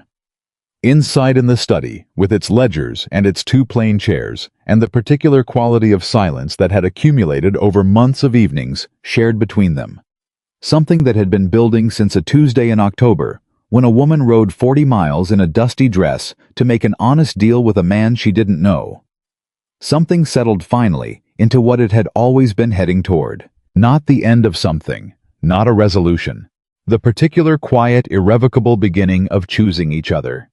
Not because a contract required it. Not because they had no other options, but because somewhere between the wage schedules and the north fence line, and the February morning when he'd stood beside her in a room so she wouldn't have to stand alone in it, they had arrived together at the only answer that made any sense. They didn't talk about what had happened in the study. Not the next morning, not the morning after that. Not because it was something either of them wanted to take back. Elizabeth knew with the same certainty she brought to a balanced ledger that it was not that, but because they were both in their different ways. People who understood that some things needed time to become solid before you applied weight to them. You didn't walk across new ice the morning after the freeze. You waited. You tested the edges. What changed was subtler than words. Nathaniel started taking meals with her consistently, not the occasional shared supper of the first months, but deliberately, reliably every evening, as though the decision had been made and filed away somewhere and required no further discussion.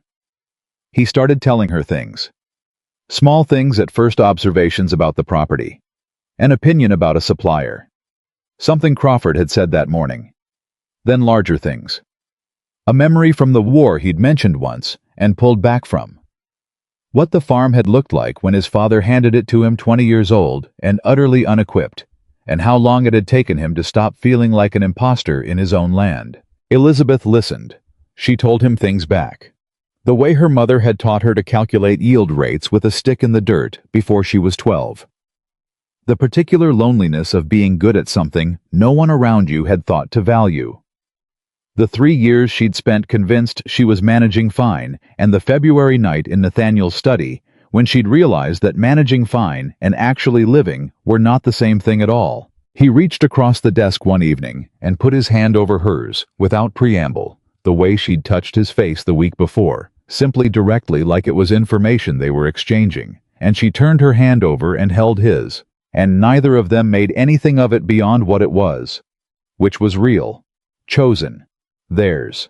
May came, and the property bloomed into its full spring productivity, and Elizabeth was in the middle of reviewing the first quarter income figures with Crawford.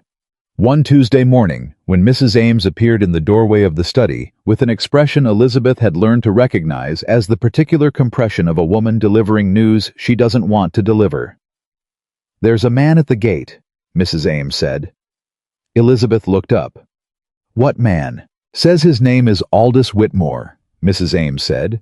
"Says he's Mr. Whitmore's brother." The study went very quiet. Crawford glanced at Elizabeth and then looked carefully at the wall. Elizabeth set down her pen. "Where is Mr. Whitmore?" "Out at the mill site," Mrs. Ames said. "Silas went to fetch him." "Tell Mr. Aldous Whitmore he's welcome to wait in the entry," Elizabeth said. "Offer him coffee." Mrs. Ames nodded and withdrew.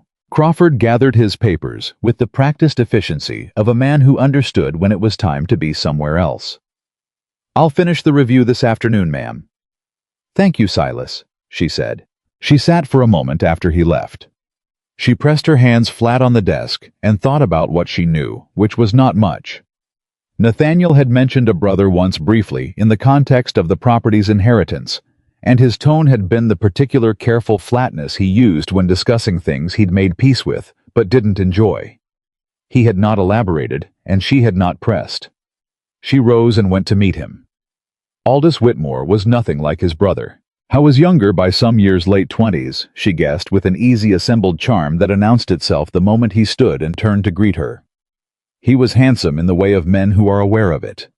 His coat was well cut, and his smile arrived with practiced timing, warm and immediate, and somehow underneath all the warmth pointed in a direction she hadn't decided yet. "Mrs. Whitmore," he said. "It's a genuine pleasure. I've been meaning to make this visit since I heard Nathaniel had finally taken a wife." "Mr. Whitmore," Elizabeth said. "Welcome to Whitmore Hall." He looked around the entry with the proprietary ease of a man in a space he considers familiar. Nathaniel's made some changes. "Some," Elizabeth said. He looked at her with the direct assessing interest of a man who has decided she is worth assessing. "You're younger than I expected," he said. "I'm 24, she said pleasantly. "Is that a problem?" He laughed. It was a good laugh, she'd give him that. Unforced warm at the surface. "Not at all. Nathaniel has better taste than I credited him with." "He has very good judgment," Elizabeth said. "Would you like to sit?" She took him to the front sitting room. Not the study, not anywhere that mattered. And she sat across from him and listened to him talk about his travels and his business interests in Richmond and a horse he'd recently acquired, and she catalogued everything he said and everything he didn't say with the same attention she gave to a ledger looking for the thing underneath the surface that would tell her why he was actually here. Nathaniel arrived 20 minutes later. She heard his boots in the hallway, quick, deliberate, the pace of a man who'd been informed of something and come directly, and then he was in the doorway, and the change that moved across his face when he saw his brother was not what she'd expected. It was not warmth. It was not even the guarded neutrality she'd seen him deploy in social situations that required careful management. It was the particular controlled stillness of a man who has been braced for something for a long time and has just had it arrive. "Aldous," he said. "Nathaniel." Aldous rose and extended his hand with the ease of a man playing a game he knows the rules of. "You look well. Virginia clearly agrees with you." Nathaniel shook his hand. "What brings you here?" Aldous smiled. "Can't a man visit his brother's new wife without an occasion?" "You've never visited without an occasion in your life," Nathaniel said. "No heat in it, just fact." Something shifted briefly in Aldous' expression, and acknowledgement quickly recovered. "Fair enough." He sat back down, looked between the two of them. "There's some business I'd like to discuss. Nothing urgent, but I thought it was better discussed in person than by letter." "Then we'll discuss it after supper," Nathaniel said. "Elizabeth, would you excuse us for a moment?" She met Nathaniel's eyes. He looked at her briefly, and in that look, contained and private, was the equivalent of an entire sentence, "I'll explain later. Trust me." She trusted him. "Of course," she said. She rose. "Mrs. Ames will have a room prepared for you, Mr. Whitmore. Supper is at 6. She left the room. She did not, however, go far. She found out at supper what the business was. Aldous Whitmore was, she gathered over the course of the meal, a man who operated in the space between what was legal and what was advantageous, and who had spent his adult life finding ways to occupy that space profitably. He'd been involved in a land speculation venture in the Western Territories that had gone badly. She caught the outline of it through the careful way he described it, the specific words he chose and the ones he avoided, and he needed capital. Not a loan exactly. He was specific about that. Not a loan. "I'd like to propose a partnership," Aldous said, setting down his fork. "A formal one. You hold the capital, I hold the relationships in Richmond and the Western contacts. We structure it so the estate takes a percentage of the return while remaining insulated from the risk." "Insulated from the risk how?" Nathaniel said. Aldous explained. Elizabeth listened. The structure Aldous was proposing was, she thought, clever in the way of things, built to look safe from the front while carrying the actual risk somewhere in the back where casual inspection wouldn't find it. She ran the numbers quietly in her head, the return percentages, the time horizon, the exposure, and by the time Aldous finished explaining, she had a clear picture of what he was actually asking for and why the word loan had been so carefully avoided. The estate would take the risk. Aldous would take the gain. She looked at Nathaniel. He was looking at his brother with the same careful attention he'd given Harkins's accounting on the day she'd laid it out for him, the look of a man recognizing a pattern. "That's a generous structure," Nathaniel said. "I thought so," Aldous said.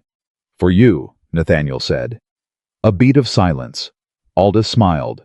"Nathaniel, the liability exposure in the 4th clause runs to the estate's primary assets," Elizabeth said. Both men looked at her. She met Aldous' gaze without apology. The phrasing in the structure you described percentage of primary holdings as collateral against return shortfall. That's not insulation. That's exposure. If the venture underperforms by more than the stated threshold, Whitmore Hall's land holdings become collateral on a debt to a third-party investor I've never met. The table was very quiet. Aldous looked at her for a long moment. The warmth was still on his face, but it had gone thin like paint on wood that's starting to show the grain underneath. "I don't think I fully explained," he started. "You explained it very clearly," Elizabeth said. "I just followed it somewhere you didn't intend me to go." Nathaniel set down his glass. "Elizabeth is right," he said. "And you know she's right, Aldous, because you drew this up yourself, and you're good with numbers." He held his brother's gaze. "So let's not waste the rest of the evening on the pretense that this was a misunderstanding. Tell me what you actually need." The warmth dropped completely from Aldous' face. What was underneath it was not malice, just the tired, unguarded expression of a man who has run out of surface and is sitting now in the actual room. "I need $400, Aldous said. "I need it in 6 weeks, and I can't go to anyone in Richmond because I owe 3 of them already." Silence. "The Western venture," Nathaniel said. "Failed," Aldous said. "Completely. 6 months ago. I've been managing the fallout since then." "You should have written me," Nathaniel said. "And said what?" Aldous looked up. "That I'd lost everything and needed my older brother to save me again." He pressed his mouth together. "I'm 31 years old, Nathaniel." "I know how old you are," Nathaniel said. "Then you know why I couldn't write." Elizabeth looked between the two of them, the older brother and the younger, and the specific quality of old damage running between them, like a current neither of them was touching directly. She thought about Thomas Carter riding away from Whitmore Hall with his hat in his hands. She thought about the way grief and pride and love got tangled in families until you couldn't tell which thread was pulling the whole thing apart. She thought different men. Same wound. How much of the 400 is actual debt, she said, and how much is operating capital to get back on your feet? Aldous looked at her. "Don't look at me like that," she said quietly. "I'm not setting a trap. I'm trying to understand what you actually need versus what you asked for, because you thought it would be easier to get." A pause. 250 is debt, Aldous said. "The rest is I need to reset. Start a new account with the tobacco exchange. I have a contact in Lynchburg who'll extend me credit if I can show capital." "All right," Elizabeth said. Nathaniel looked at her. She looked at him. "It's your decision," she said. "It's your family." A pause. "But for what it's worth, I think you should help him. With conditions." Something moved in Nathaniel's expression. She couldn't name it precisely, but it was warm and complicated, and it had something to do with being seen. He turned back to his brother. "You'll have the 250, he said. "The rest you'll earn through the Lynchburg contact on your own. And Aldous." He waited until his brother met his eyes. "I want a full accounting of the Richmond debts. Names, amounts, timeline. No partial picture this time." Aldous looked at his brother for a long moment. Then he looked at Elizabeth.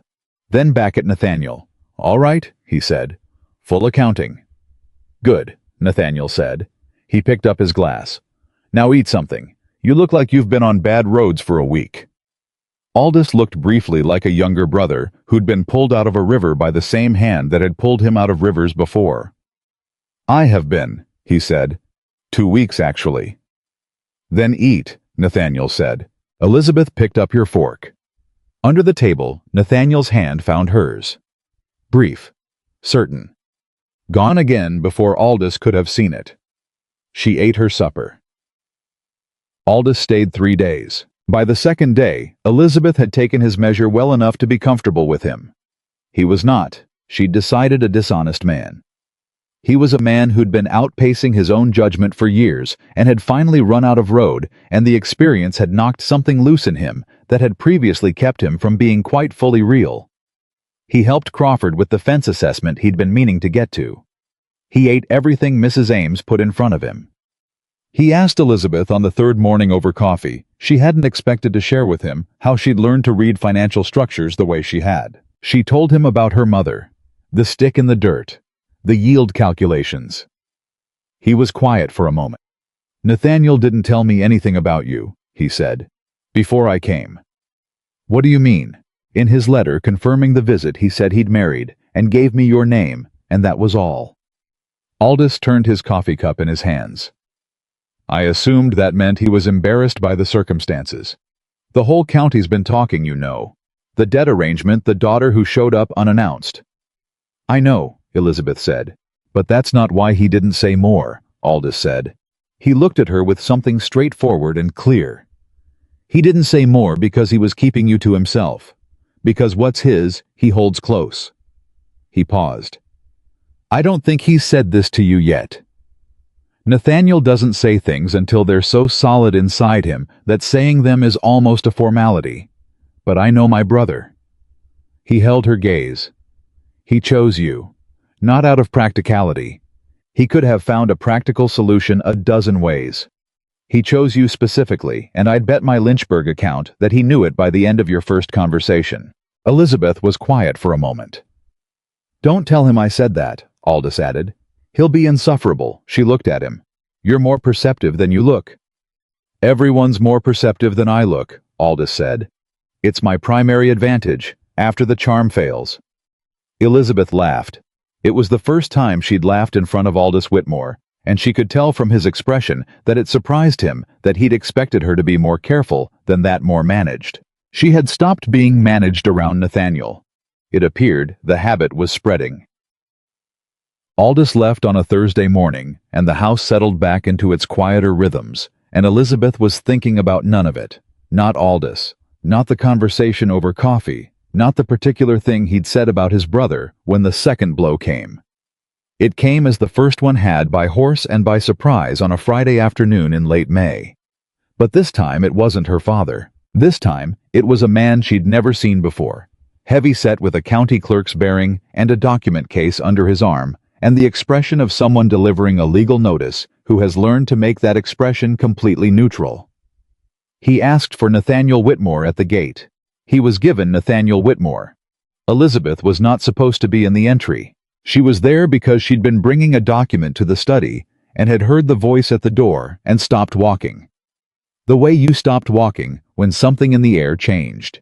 She stood just out of sight, and she listened, and what she heard dismantled the careful, solid thing she'd spent 5 months building in a way she had not been prepared for. The man's name was Reeves. He was a representative of a creditors' association in Charlottesville. He had a document for Mr. Nathaniel Whitmore pertaining to a claim against the estate. A claim, he said carefully, that had been filed by one Thomas Carter of Harlan County, Kentucky. Elizabeth went completely still. The document, Reeves explained, was a counterclaim on the Harlan County property currently being transferred into Elizabeth Whitmore's name. Thomas Carter asserted that the property transfer was being conducted without his consent, that the property had been in the Carter family for 30 years, and he retained legal interest in it, and he was petitioning to block the transfer and to seek additional financial remedy from the Whitmore estate for damages to his reputation and standing, resulting from what the document described as a coercive marriage arrangement made under duress. Coercive. Made under duress. Elizabeth pressed her back against the wall. She heard Nathaniel's voice go very quiet in the particular way it went when he was holding something with both hands. She heard him ask Reeves 3 questions: the filing date, the attorney of record, the jurisdiction. She heard Reeves answer. She heard the door close. She didn't move. Nathaniel came around the corner and found her standing against the wall with the document she'd been delivering still in her hand, and an expression on her face that must have told him everything, because he stopped walking and said, "You heard?" "Yes," she said. He looked at her steadily. "Elizabeth, my father," she said, "is filing a legal claim against this estate." Her voice was level. She was proud of that. "He is claiming that our marriage was coercive, that I was acting under duress." She looked at Nathaniel directly. "Tell me you didn't know this was coming." "I didn't," Nathaniel said. "Tell me there's nothing in the property transfer that could be construed as—" "There isn't," he said. "The transfer is clean, documented, witnessed. There is no legal basis for his claim." "There doesn't have to be a legal basis," Elizabeth said.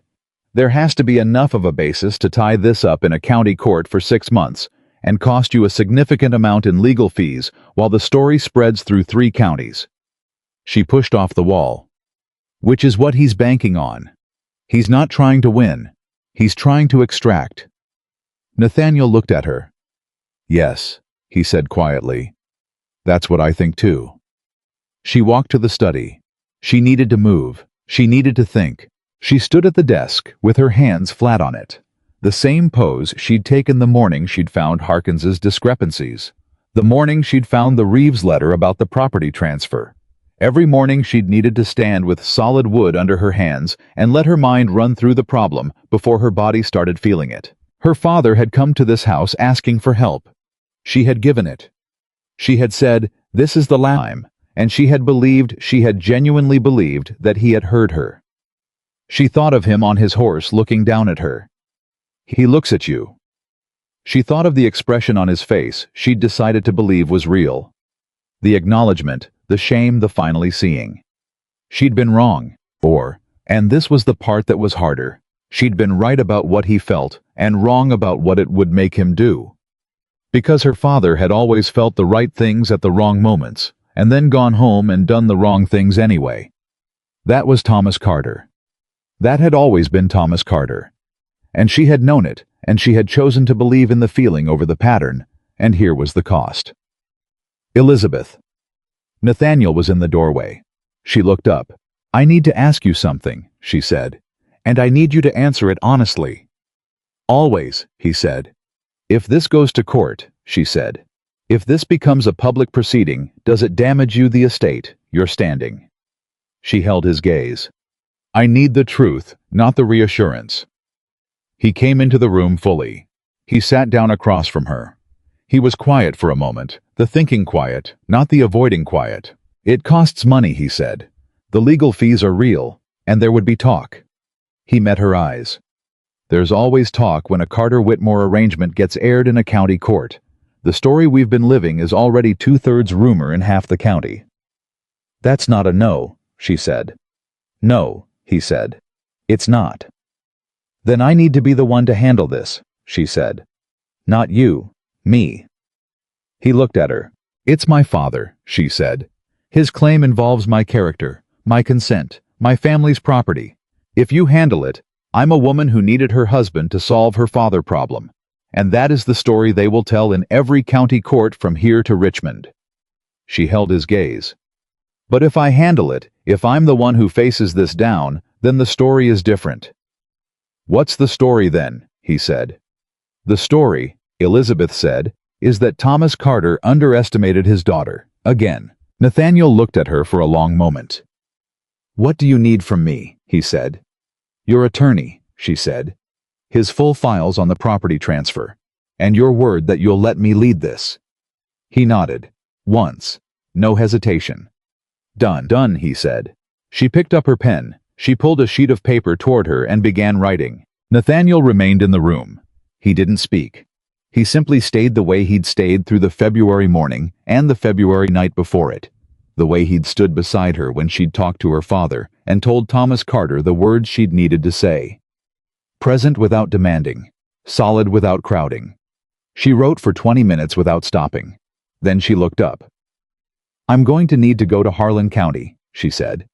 "I'll arrange it," he said. "I need to go alone," she said. A pause. "Elizabeth." "Nathaniel." She held his gaze. "I know what you want to do. I know you want to come with me and stand beside me and make sure I'm all right." She softened her voice just slightly. "And I love you for it." The words came out before she'd decided to say them.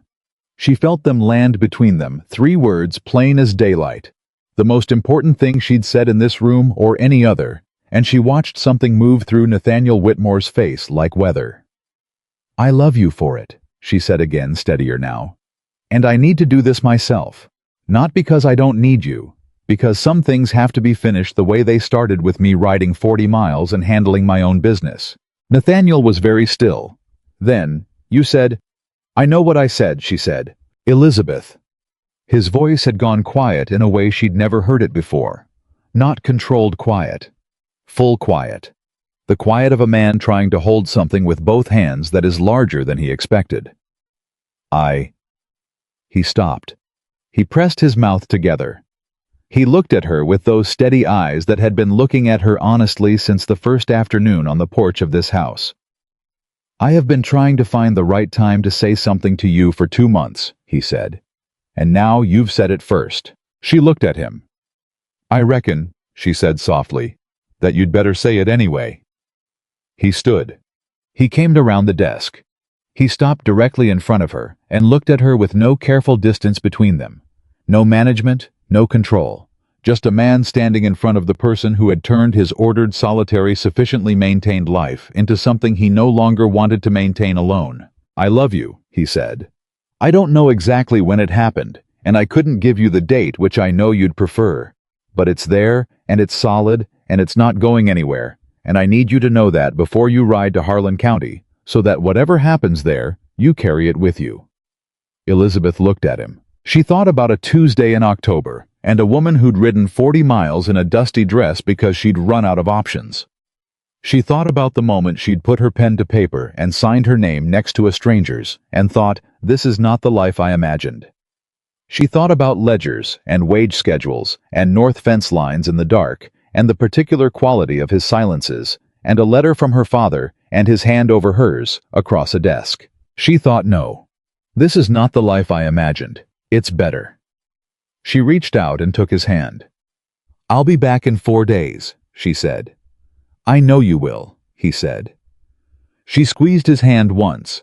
Then she let go and picked up her pen and went back to writing, because there was work to do and a problem to solve and a father to face.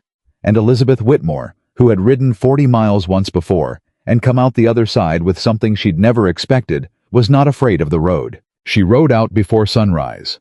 Not because she was running from anything, because she needed the dark hours of the road, the way she sometimes needed the dark hours of the study, the particular clarity that came when the world was quiet enough to hear yourself think. She had Nathaniel's attorney's full file in her saddlebag. She had her own notes written in the careful, organized shorthand she'd developed in the study at Whitmore Hall over 7 months of evenings. She had the original promissory, her father's, the one she'd found in his desk in October, the one she'd carried 40 miles the first time. She had kept it. She hadn't told Nathaniel that. She'd kept it the way you kept certain documents, not because you planned to use them, but because they were evidence of something true about who you were and what you'd survived. She thought she might need it now. The ride to Harlan County took 2 days. She stopped once at a coaching inn she knew from the first journey and slept 4 hours, and was back on the road before the other guests had stirred. The woman who ran the inn recognized her, or recognized her horse, and brought coffee without being asked, and didn't try to make conversation, which Elizabeth appreciated more than she could have said. She arrived in Harlan County on a Wednesday afternoon. She did not go to her father's house first. She went to the county clerk's office. The clerk was a small, precise man named Dwyer, who had been in that office for 15 years, and who looked at Elizabeth with the specific expression of a man who has just had his afternoon rearranged by something he wasn't expecting. She set the attorney's file on his counter. "I'm Elizabeth Whitmore," she said, "formerly Elizabeth Carter. I understand a claim has been filed in this office pertaining to the Harlan County Carter property and involving the Whitmore estate in Albemarle County, Virginia." Dwyer looked at the file. He looked at her. "Yes, ma'am. Filed 3 weeks ago." "I'd like to review it," she said. He brought it.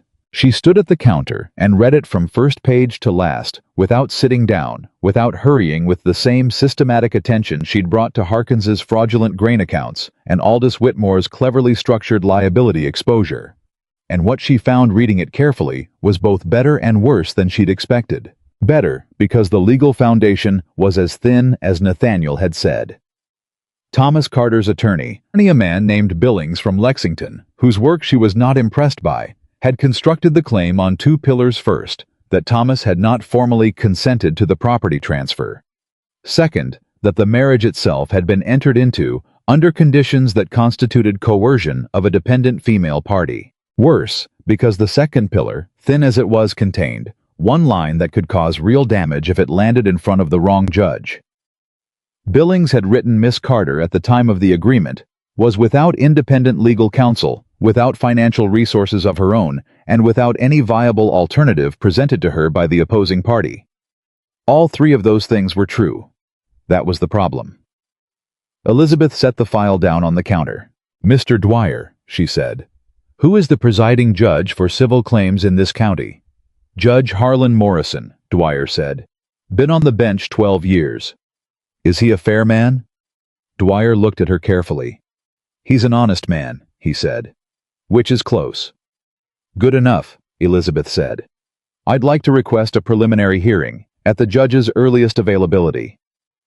Dwyer blinked. "You're representing yourself." "I am," Elizabeth said. "My husband's attorney is available by written correspondence, but I'll be speaking for myself in this matter." She met his eyes. "Please note that for the record." Dwyer noted it. She went to her father's house that evening. She'd thought about this on the road, the approach, the opening, what she would say, and what she would not say, and what she needed to find out before she could decide anything else. She'd made herself consider every possibility, including the one where Thomas Carter had done this deliberately from the beginning. Where the shame on his face when he left Whitmore Hall had been real, and his behavior now was simply who he was, the thing underneath the shame, that the shame never actually changed. She'd made herself consider it, and hold it, and not flinch from it.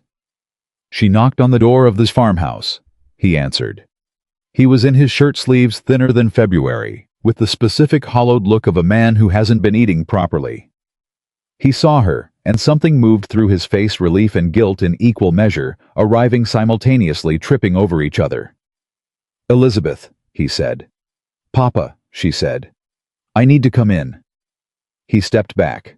She walked into the house she'd grown up in, which smelled the same as it had always smelled, wood smoke and the faint sweetness of the cedar chest in the parlor. And she sat down at the kitchen table and looked at her father and said, "Tell me why." Thomas Carter sat down across from her. He was quiet for a long moment. "Billings came to me," he said. "The lawyer. I didn't go to him, he came here, said there were grounds, said the property transfer was being done without my knowledge, and that I had standing." "Did he tell you what standing would cost?" she said. Thomas looked at the table. "He said it would cost nothing up front," he said. "That his fee would come from whatever remedy the court awarded." Elizabeth looked at her father. A Lexington lawyer who'd come to a desperate old man and told him there was money to be had, and it wouldn't cost him anything to try. "How much is he asking the court for?" $400, Thomas said. "In damages. And return of the property. Papa." She kept her voice level. "The property transfer is legal. The marriage was entered into freely. I rode to Virginia myself without your knowledge, without anyone's instruction. I sat across from Nathaniel Whitmore, and I negotiated the terms, and I signed my name because I chose to." She held his gaze. "If this goes to a hearing, I will say all of that under oath in public in front of a judge in this county where people knew our family. And the story that will come out of it is not the one Billings told you." Thomas said nothing. "The story that will come out," she said, "is that Thomas Carter ran up $800 in gambling debts, hid them from his family for 6 months, and then allowed his 24-year-old daughter to ride 40 miles alone to negotiate on his behalf because he was too ashamed to do it himself. And then after his daughter had saved him, after her husband had paid his additional debts, after she had stood in that man's house and told him with her own words that it was the last time Thomas Carter filed a legal claim calling her marriage coercive, the kitchen was very quiet. "That is the story," Elizabeth said. "That is what this county will know about Thomas Carter if this goes to a hearing. Not what Billings told you. That." Her father's hands were on the table.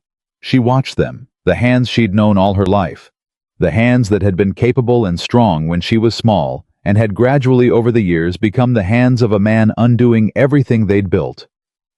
"I know," Thomas said, very quietly. "Do you?" she said. "Elizabeth." He looked up. His eyes were wet. She hadn't expected that, and it cost her something, despite everything. "I know. I knew it when Billings left, and I've known it every day since, and I've been trying to figure out how to undo it, and I don't know how." "You withdraw the claim," she said. "That's how." "Billings says." "Billings is going to lose," she said. I've read the filing. It's thin and it's opportunistic, and any judge who's been on the bench for more than 5 years is going to see through it inside of 20 minutes. The only thing this claim is going to accomplish is making your name a story. People tell when they want an example of a man who had every chance and squandered everyone. Thomas was silent. I am not saying this to be cruel, she said. I am saying it because it is true, and because I'm tired, Papa. I am so tired of watching you make choices that hurt everyone who loves you, and then waiting to see if this time will be different. It will be, he said. Elizabeth, don't. She pressed both hands flat on the table. Don't promise me. You've promised before. What I'm asking you to do is not promise. What I'm asking you to do is act. She held his gaze. Withdraw the claim. Write to Billings tonight. I'll wait here until morning to confirm it's done. Thomas looked at his daughter for a long, long moment. She looked back at him. She didn't soften it. She didn't give him an easier version. She'd spent 24 years giving Thomas Carter easier versions of things, and she was done with it. Not out of cruelty, but out of the particular love that finally stops protecting a person from the truth. Because the truth is the only thing that might actually reach them. All right, he said. She didn't move. All right, he said again more solidly. I'll write tonight. He wrote the letter in front of her. She sat at the kitchen table, and she watched her father write to Billings, withdrawing the claim in full, and she read it when he was done, and confirmed the language was clear and unambiguous, and she took a copy of it to leave with Dwyer at the county clerk's office in the morning. Then she folded her copy, put it in her coat pocket, and sat back. Are you hungry? Her father said. She was, actually. She'd eaten nothing since the coaching in that morning. Yes, she said. Thomas Carter made supper. He wasn't a good cook. He'd never needed to be first with her mother, and then with Elizabeth.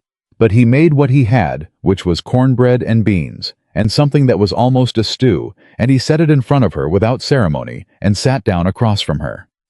They ate in silence for a while. How is it, he said, in Virginia? She thought about how to answer that. All the things she could have said, the ledgers, the property, the wage adjustments, Harkins Aldous, the spring planting. All the practical catalog of her life at Whitmore Hall.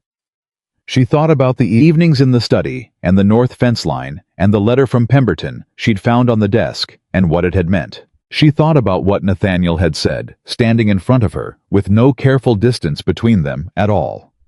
I love you. I don't know exactly when it happened. She thought about her own voice saying at first 3 words plain as daylight, the most honest thing she'd said in that room. It's good, she said. It's genuinely good. Thomas looked at her.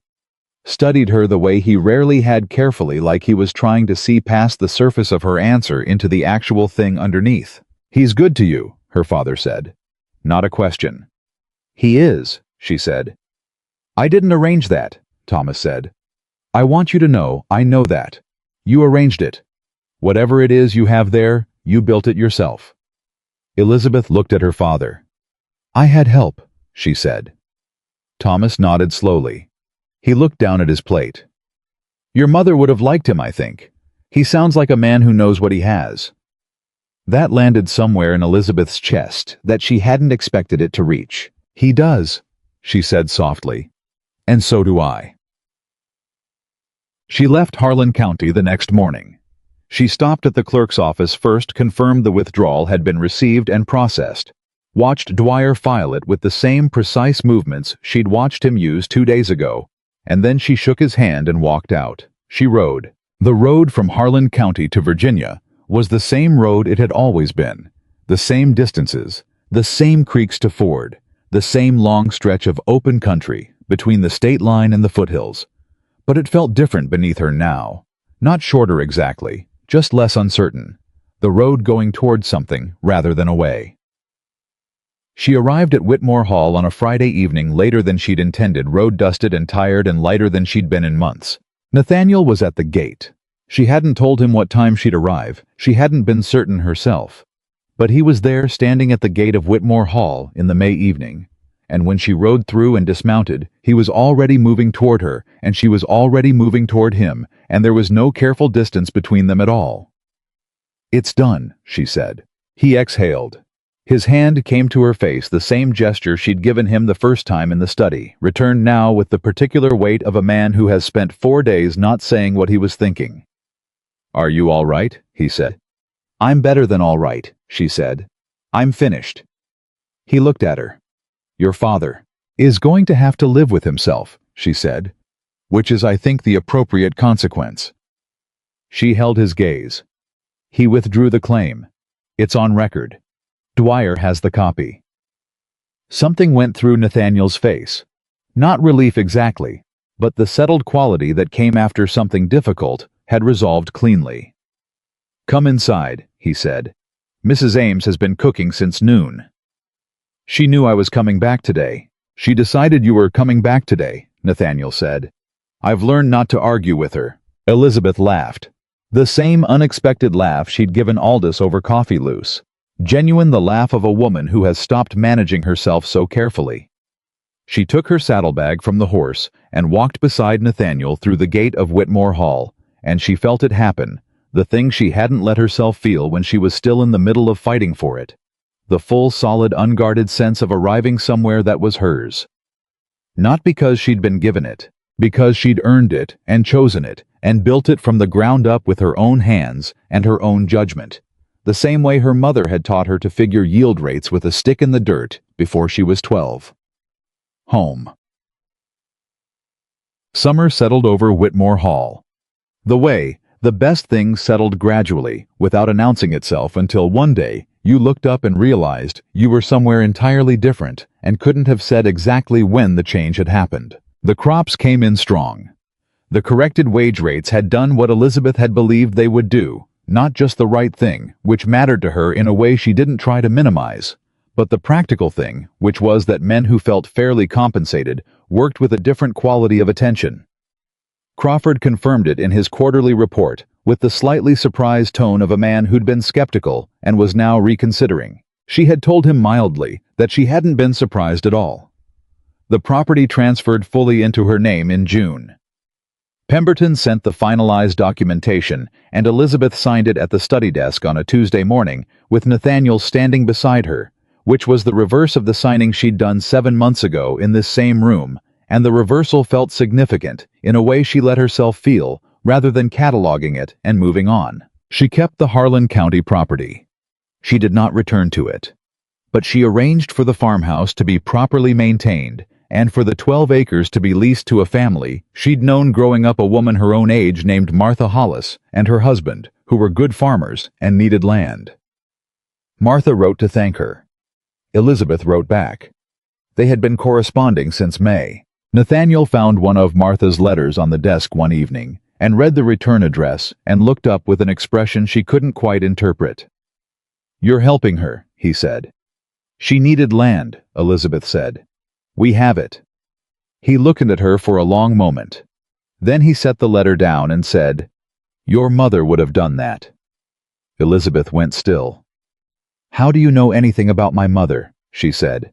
"You told me," he said, 3 months ago in this study.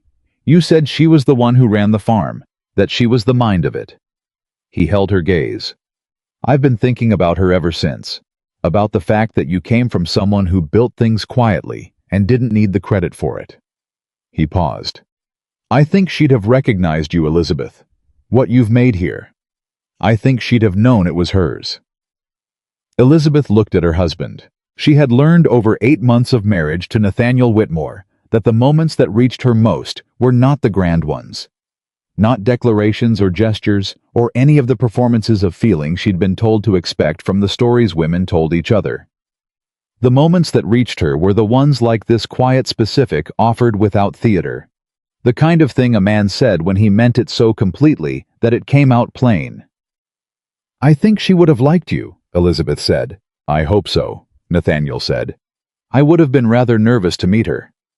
Elizabeth smiled. "You would have been fine," she said. She liked honest men. She picked up her pen. She didn't come across many. He sat down across from her, opened his own ledger. They worked in silence for a while, the good silence, the one that had accumulated over months of evenings and had become the texture of their life together. The quiet of two people who have stopped performing ease and arrived at the actual thing. It was August when the last piece fell into place. Or rather, when Elizabeth understood that it already had, and she simply hadn't been paying attention in the right direction. She'd been in correspondence with a woman named Catherine Lyle from Richmond, the wife of a merchant Nathaniel had known for years, who had written in June to extend an invitation for a visit. Elizabeth had been managing the correspondence with the same professional attention she gave everything, and the visit had been scheduled for September, and she'd thought nothing particular of it until Catherine's third letter arrived in August, and she read it carefully and realized with a slight shock of recognition that Catherine Lyle had been writing to her not because she was Nathaniel Whitmore's wife, because she was Elizabeth Whitmore.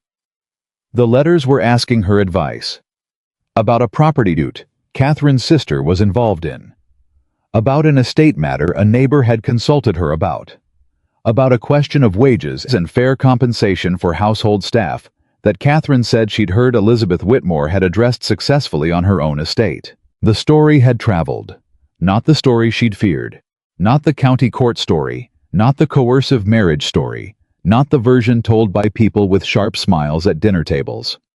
A different story.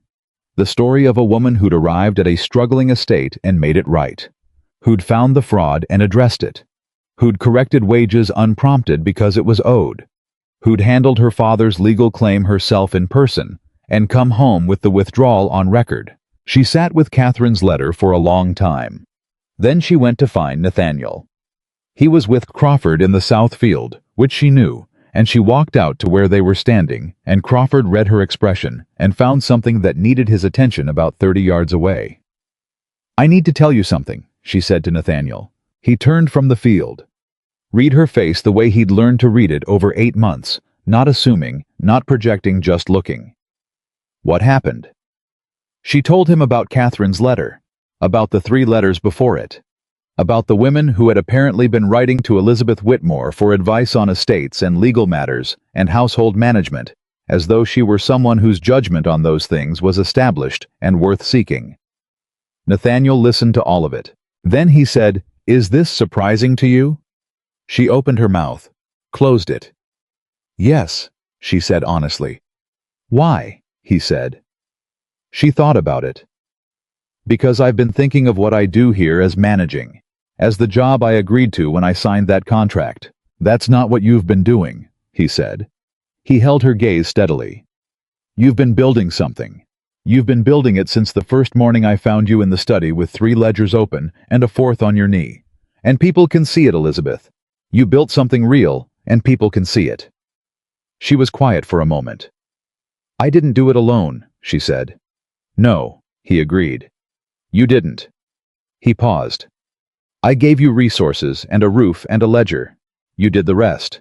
"That's not all you gave me," she said. He looked at her. "You stood beside me," she said. "Every time it mattered. You let me lead, and you stood beside me, and that—" She stopped, pressed through it. "That is not a small thing, Nathaniel. Do you understand that that is not a small thing?" He looked at her with those steady eyes, and she saw it there, the thing he'd carried for longer than she'd known him. The thing she'd watched soften over 8 months of evenings and conversations, and the particular intimacy of 2 people who had stopped pretending about anything. The loneliness he'd built his whole life around, and the relief that had come slowly, solidly in letting it go. "I understand it now," he said quietly. "I didn't always." She reached out and took his hand there in the field, which she would not have done 6 months ago. She'd been more careful, then, more managed, more uncertain about what she was allowed to feel in this marriage she'd walked into under practical terms. She wasn't uncertain anymore. "Write to Catherine Lyle," Nathaniel said. "Accept the visit, and whatever else they're asking you, answer it. You have something to offer. Don't minimize it." She squeezed his hand. "Let go." "I wasn't going to minimize it," she said. "I was going to write back today." He almost smiled. "Of course you were." Crawford materialized from his 30 yards away, with the timing of a man who'd been listening for a natural pause. "Ma'am, The south drainage, you'll want to see what we found." "In a minute, Silas," she said. Crawford waited. She looked at Nathaniel one more time. The man who had married her for practicality and turned out to be the least practical person in her life, who had arranged a property transfer in secret, because it was right, who had stood in every room that mattered, who had said "I love you," like it was information he'd been waiting to confirm rather than a performance he'd been building toward. "Tonight," she said. "After supper." He knew what she meant. The study. The ledgers. The evening that had become the shape of their life. Tonight, he agreed. She walked with Crawford to look at the drainage situation, which turned out to be less dramatic than he'd made it sound, and was resolved in 20 minutes with a decision she would have made the same way 3 months ago, but arrived at now without the careful second-guessing that had marked her early months on the property. She knew this land. She knew its rhythms, its weaknesses, its patterns of behavior in wet years and dry ones. She knew what it needed and what it could give. She knew she realized the same things about the marriage. The evening in September, when Catherine Lyle arrived from Richmond, was the kind of evening the estate showed itself at its best, not because anyone had arranged it that way, but because by September, Whitmore Hall had the quality of a property that was properly cared for, and properly cared for. Things had a way of looking right when the light was good. Catherine Lyle was nothing like Harriet Ashford. She was a small, sharp-eyed woman in her 40s, with the energy of someone who was always thinking 2 steps ahead, and the warmth of someone who'd decided long ago that warmth was more efficient than performance. She shook Elizabeth's hand with the directness of a woman who had sized up a great many people and was pleased with what she found. "You're exactly what I expected," she said. "Which never happens." "I hope that's a compliment," Elizabeth said. "It's the only kind I give," Catherine said. They talked for 3 hours that first evening, Catherine and Elizabeth, while Nathaniel sat with Catherine's husband in the study and discussed whatever men discussed when their wives had more interesting things to talk about. And what Elizabeth found over those 3 hours was that the conversation she'd been having in letters was only the beginning. Catherine knew women across Virginia and Kentucky and into the Western Territories who were managing properties and estates and businesses with varying degrees of acknowledgement from the world around them. Women who were doing what Elizabeth had done, finding the problems, fixing them, building things that lasted in the invisibility that the world extended to competent women as a matter of course. "There's no reason," Catherine said over the remains of a supper that had gone well past its intended duration, "why the things you know shouldn't be more widely known." Elizabeth looked at her. "What do you mean?" "I mean you've solved problems on this estate that other estates have been struggling with for years," Catherine said.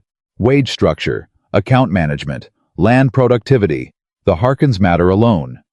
She stopped. "You do know that story circulated." "I'd heard something," Elizabeth said. "The details are somewhat mythologized," Catherine said with a slight smile. "The version I received had you reducing the man to tears over a period of 3 hours." "It was more like 20 minutes, Elizabeth said. "The principle stands." Catherine leaned forward. "I have a friend in Richmond, Margaret Hollis, you'd like her. She's almost exactly like you, who's been trying to establish a correspondence network. Women managing properties. Sharing what works. Not formally.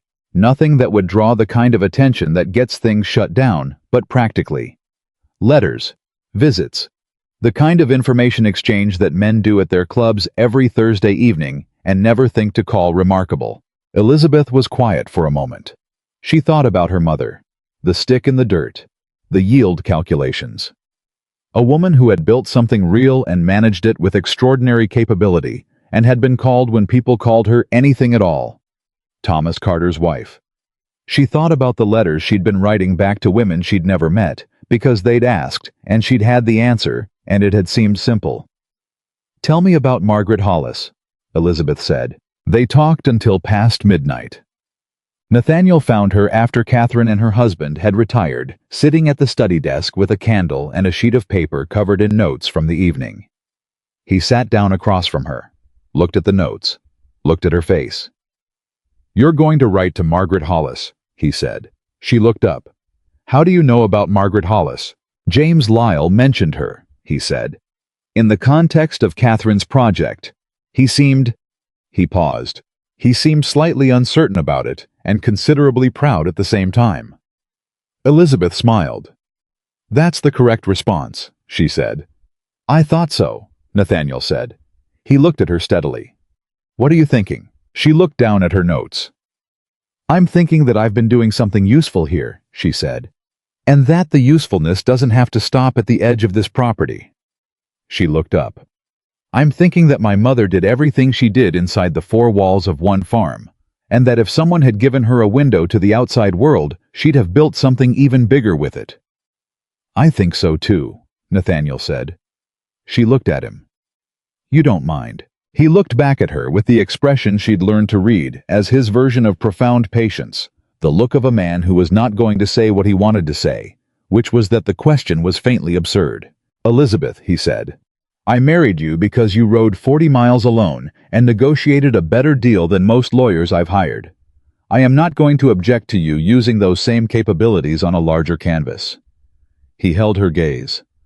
"I would like to be useful where I can. Tell me what you need." She looked at him for a long moment. This was the man she'd signed a contract with in October on practical terms, under circumstances that had left her no other option. This was the man who had told her from the beginning what he was and had never in 9 months been anything else. Who had been honest when honesty cost him. Who had stood beside her when standing cost him nothing, and when standing cost him more. Who had loved her before he said so, and said so before she expected it, and had not made anything of being wrong about the timing. She picked up her pen. "I need you to stop standing in the doorway and come sit down," she said. "I have a letter to draft." He came and sat down. She wrote. He read the property report Crawford had given him that afternoon and made 3 notes in the margin and set it aside, and watched her write with the particular quality of attention he gave to things he valued, steady, undemonstrative, complete. The candle burned. Outside Whitmore Hall held its shape against the September night, the same stone building that had stood before either of them arrived, and would stand long after now with something alive in it that had not been there before. Not comfortable. Not settled in the way of things that have stopped moving. Alive in the way of things that have found their right direction and are moving at full strength. At some point, Elizabeth set down her pen and looked at what she'd written, and felt it the solid, unhurried certainty of a woman who has stopped carrying other people's weight and started building her own foundation. She thought about October, and a woman who'd ridden into a stranger's house with a promissory note in her pocket and a plan she'd drafted by candlelight. She thought about the contract she'd signed, and the studies she'd made her own, and the ledgers that had told her the truth when everyone around her was comfortable with approximations. She thought about the north fence line in the dark, and the February morning, and the April evening, and what had grown season by season in the space between two people who had committed to telling each other the truth. She thought about her mother. And then she stopped thinking about all of it, because Nathaniel reached across the desk, the same simple gesture that had started to become the language of their life together, and put his hand over hers, and she turned her hand over and held it, and that was enough. That was everything. Elizabeth Carter had ridden into Whitmore Hall with nothing but her own judgment and the will to use it, and she had built from that beginning a life that was entirely and irrevocably hers, not given, not arranged, chosen in full in daylight by a woman who knew exactly what she was doing and had never, not for a single moment, needed anyone's permission to do it.